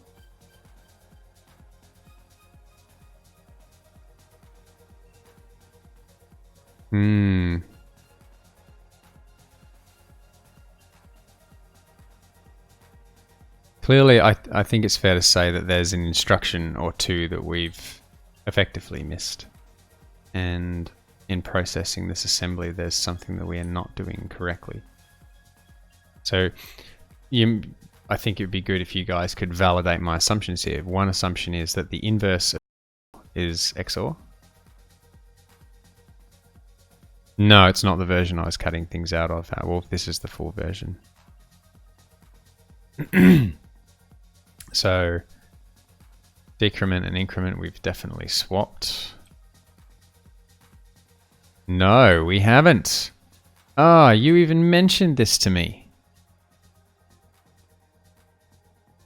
Oh no, yeah we did. Inc and deck and inc. Okay. Phew. Oh man, I thought I was going nuts. So yeah, I definitely did that. Okay, so negating and negating, you end up with the same thing. Knotting and knotting, you end up with the same thing, right? That's fair to say. Adding is subtracting. Decrement is increment. XOR is XOR. Sub becomes add. Mobs are in the opposite direction. Byte swaps are the same. Exchanges are the same. Marvel sub BTR, I don't know what that is. Alright, and and's a lossy though. So I don't think we're going to find a case where and is used. See here we're doing EBP. EBP, byte swap EBP, raw. Rep unique from the reversed. What's that going to do for me? Rather than scrolling through the code. Yeah, no, I get you. The thing is, I'm trying to look at series of instructions as well.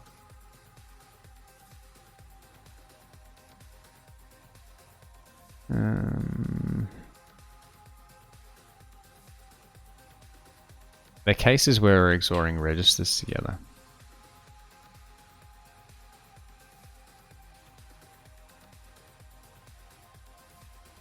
Yes, but that doesn't matter. That's moot. Byte swap CLC inc.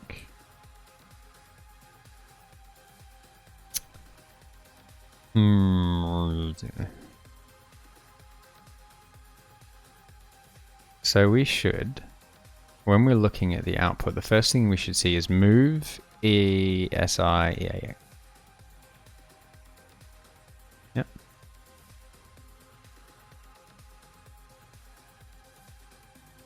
and then SCD, and then XOR, neg, and roll.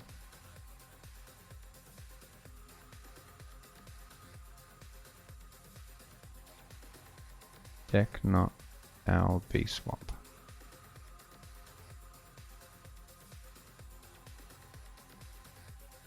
Deck not L B swap. I think things are kind of.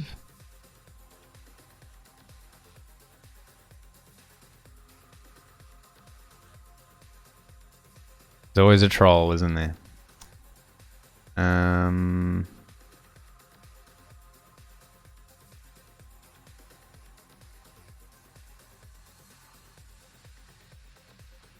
Oh. SBB. What is SBB? Good question, at Wolf. I don't know what SBB is. Let's go find it. Integer subtraction with borrow.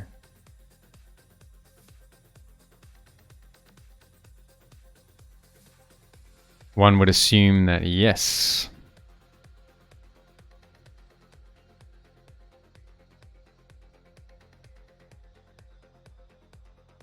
You think the opposite is add with carry?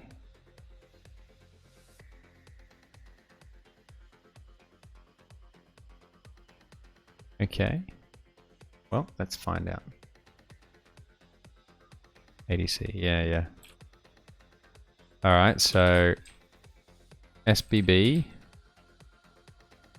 should be ADC, and ADC should be SBB.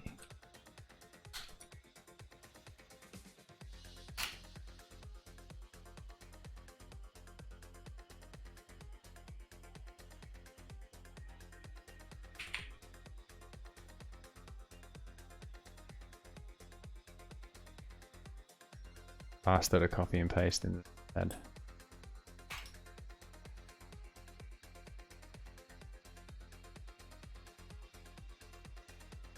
Okay.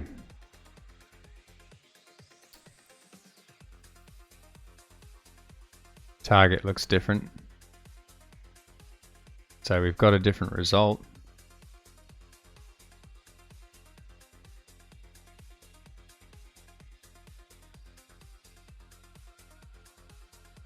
ACMMGBMF. It's definitely a different result. So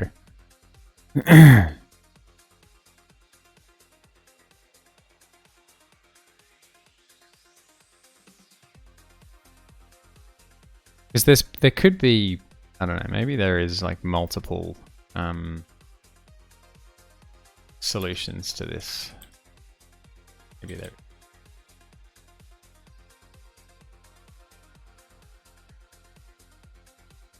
But yeah, let's have a look.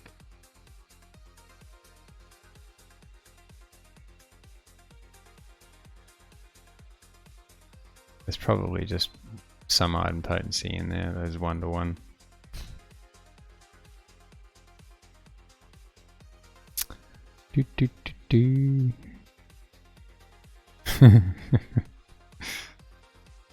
Yes, indeed. Indeed. So the calculated checksum again that came out. Very different. A238470. Okay, so here's an interesting thing that we should probably excuse me, consider. We pass in calculated checksum, which is based on the serial, and we get out whatever is in EDX at this point.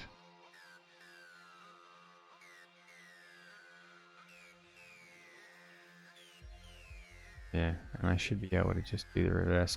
Clearly there are other instructions though at Wolf, so I think you're onto something with the missing instructions. Maybe I just do need to like do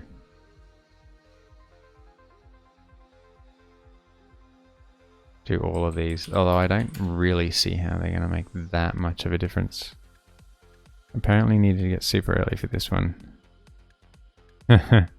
Sorry, 270. I'm going to have to do some gluing together of stuff for this as well, because for some reason things didn't do what I was hoping they would do, and we had some technical glitches. Then I'm going to have to merge streams and whatnot a bit later on, but it is what it is. Push, pop and push. Ink deck. Is there anything else? I'll do the shift as well.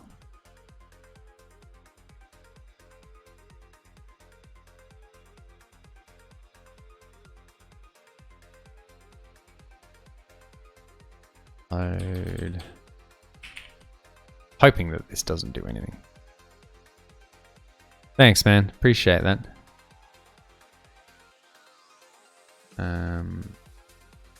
Can we?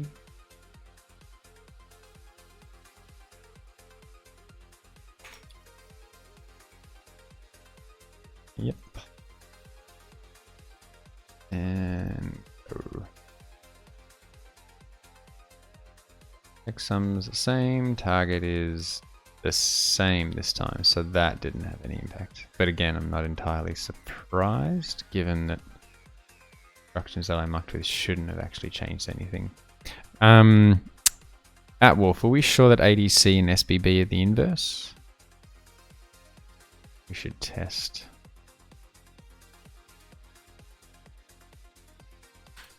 Not 100%.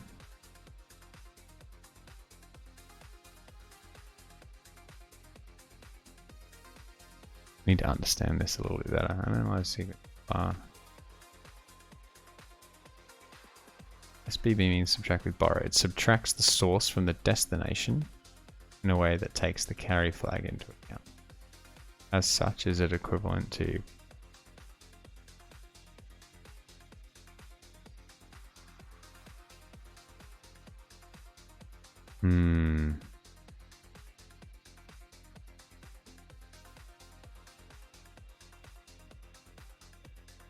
It's interesting to see how changing SBB and ADC has modified the result. Yeah, they have taken the carry into account. The problem is, like, we've got a different checksum coming out now. And I'm wondering...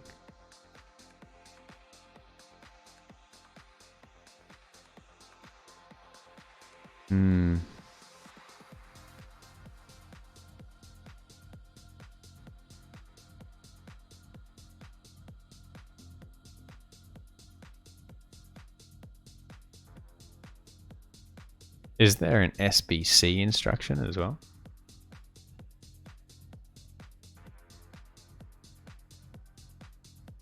At least not in here. Yeah, they both take the SBB. Yeah, right. Okay, so the problem here then is...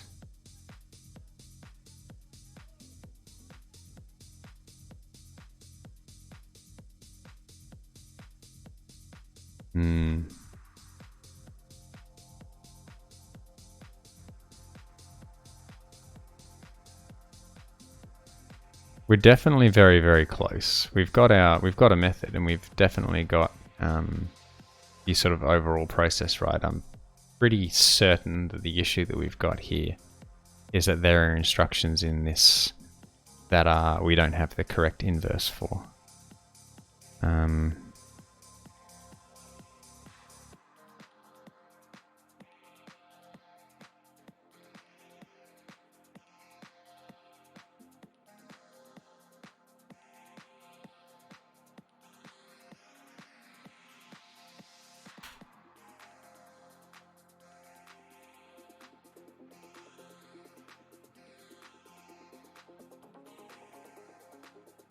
Sorry, Windows is playing silly buggers with my shortcuts. Obvious, yeah.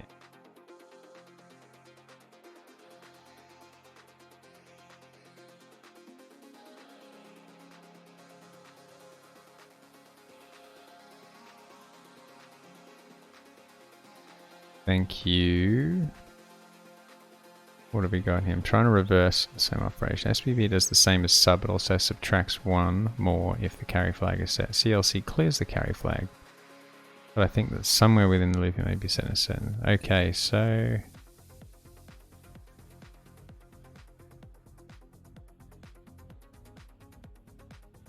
I think the CLC things for the most part are moot.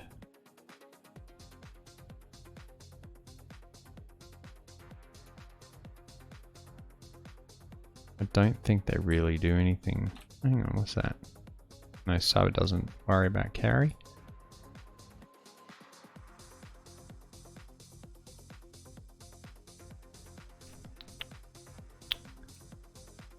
Neg. Ops, CLC.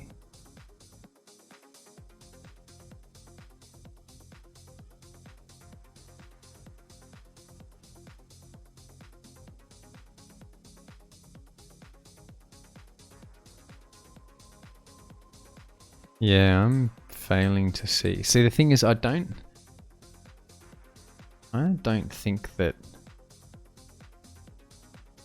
Hang on a minute. Before I go ahead and put my foot in my mouth, I'm just going to take these 6 out. Do that again.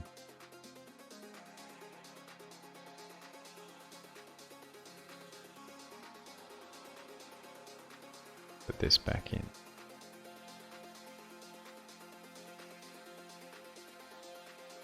Okay, so our original target was like 5 cc something, right? That's still the same. Okay, so it didn't make any difference.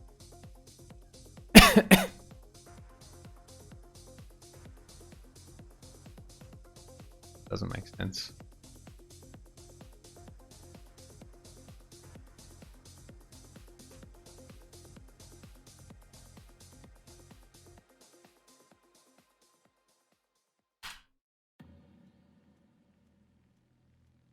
Pattern recognition.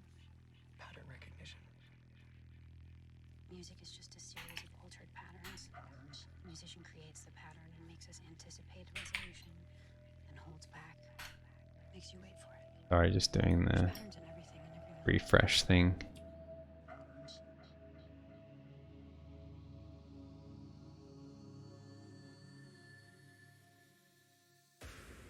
You're listening to Garden Roam Partners.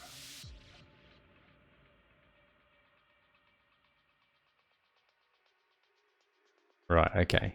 So that's changed the target back to what we had before. So I'm concerned that carry flags are having an impact. That's a worry, right? The reason why that's a worry is because the order of operations affects the carrying. It affects the flags. So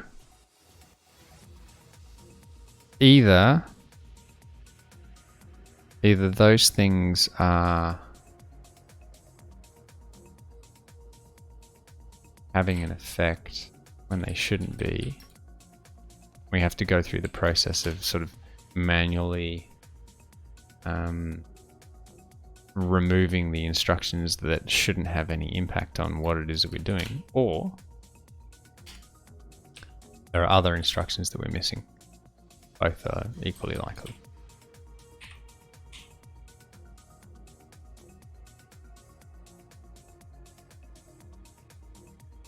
I'm just doing cross VM thing again.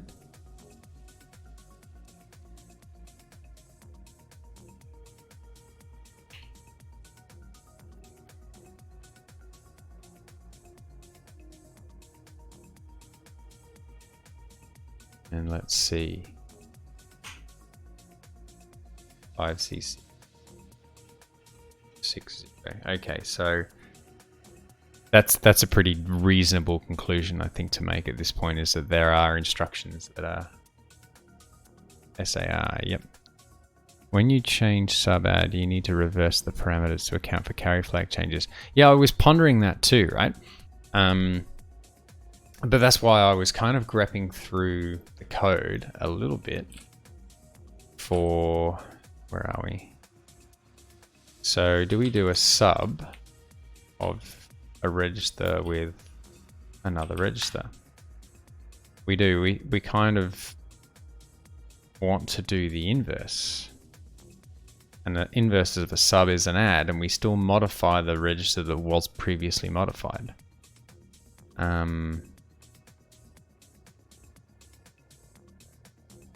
There's a few of them, right? So where have we got here? ECX, I think, is the interesting register here.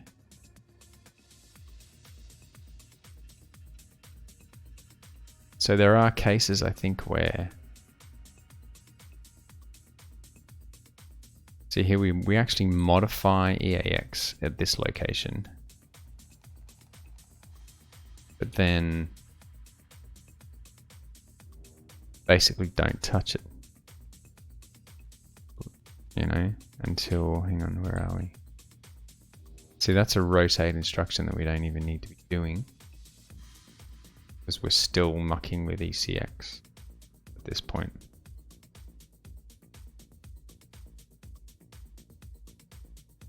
ESI is clearly the juicy bit here, till there.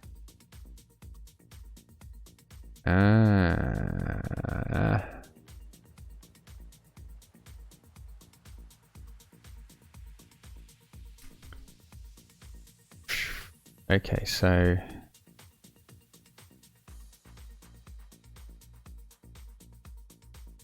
ESI,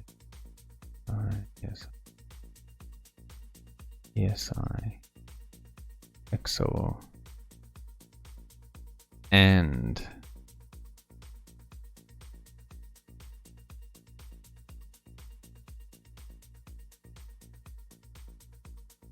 so this is interesting because we end up with ECX here, right? ECX is the interesting register to us at this point. Byte swap, XOR, sub. These are all fine. That's effectively ignored. We rotate left. See you, Wolf. Thanks for sticking around, man.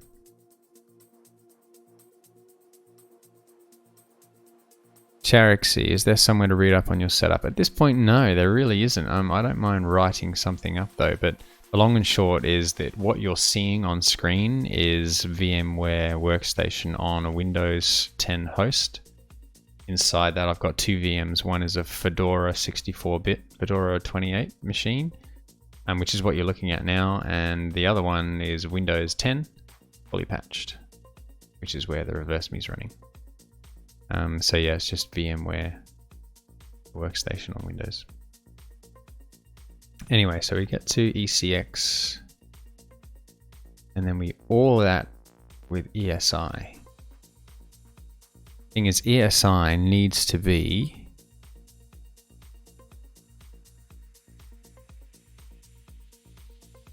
something else.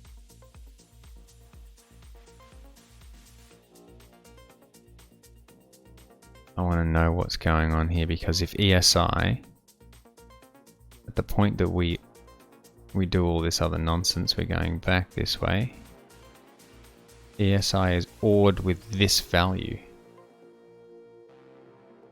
which means, and no, here we go, ECX, hopefully ESI at this point is 0. Let's go check that out. Charixy, okay, thanks. Yeah, you're welcome. No problem at all. Let's go back into this horrific function.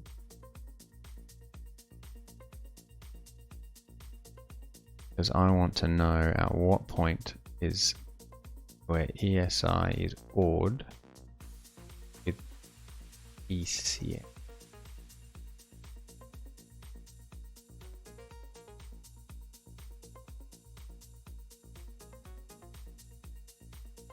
Where is it? There.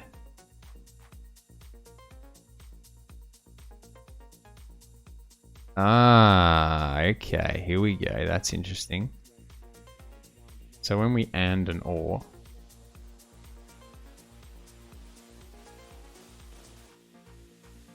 we're effectively copying the value from ECX to ESI. If we do the reverse at this point, we AND ESI and ECX, but we need to know what ECX is.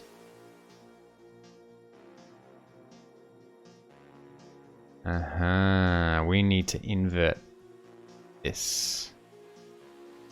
Did you see that, Burgerman? Did you see it? That's yucky, isn't it? So this is actually copying from ECX to ESI by using ORs and ANDs. We need to do the inverse of that by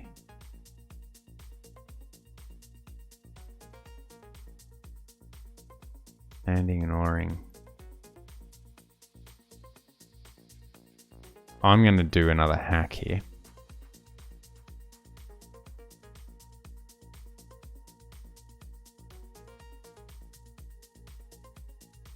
I'm going to take these out because I'm still not convinced that we're doing the right thing here. Let's do def swap.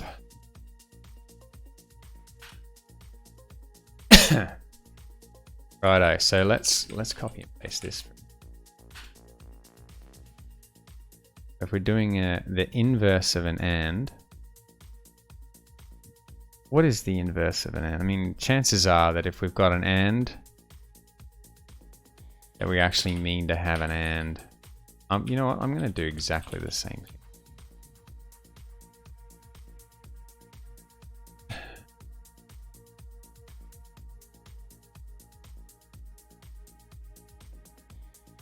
Let's just see what this does.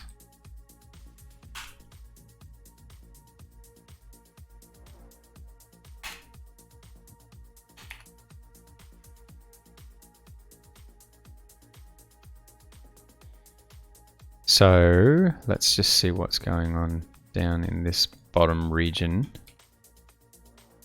where we've got the ANDs as we're copying out of up here, sorry.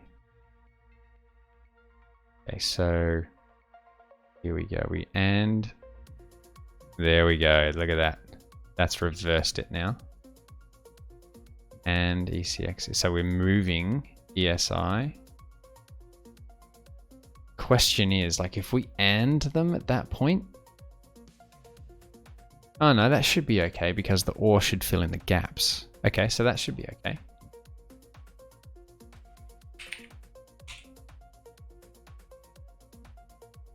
Should be okay.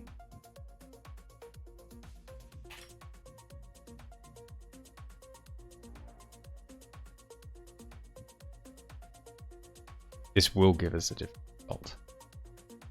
Will it give us the one that we're looking for? Probably not. Whoa.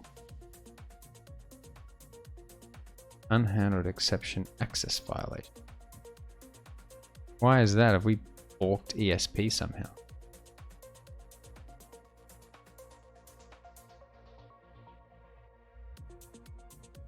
How have we managed that?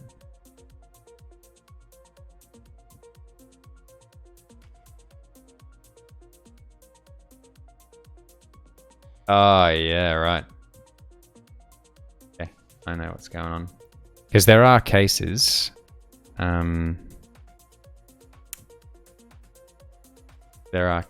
here where if a register has ESP in it, we just want to leave everything alone. Because any reference to ESP is bad news. Buzz. So let's just put in a filthy hack.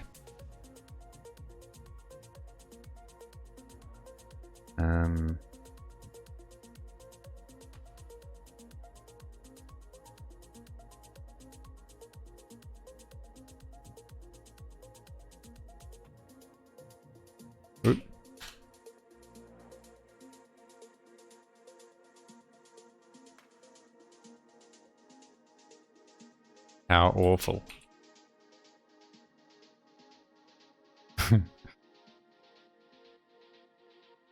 I'm literally going, oops. I'm basically saying if the oh no, see that's not going to work. And we're going to have to do this. Doesn't equal ESP. And Python doesn't have ampersands.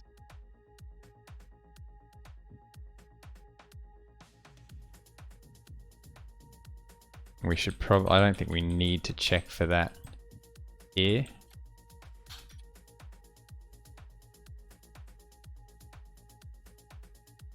But yeah, there are moves that muck with ESP.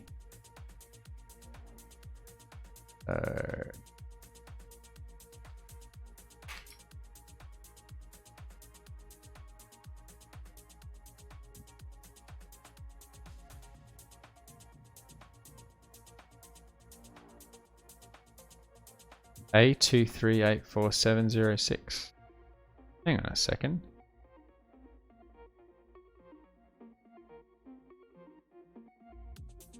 Ooh, look at that. Oh my god. Is it? I think we just nailed it. Yeah, check it out. All right, that was it. It was the inverse of the moves. Let's see what my thing is.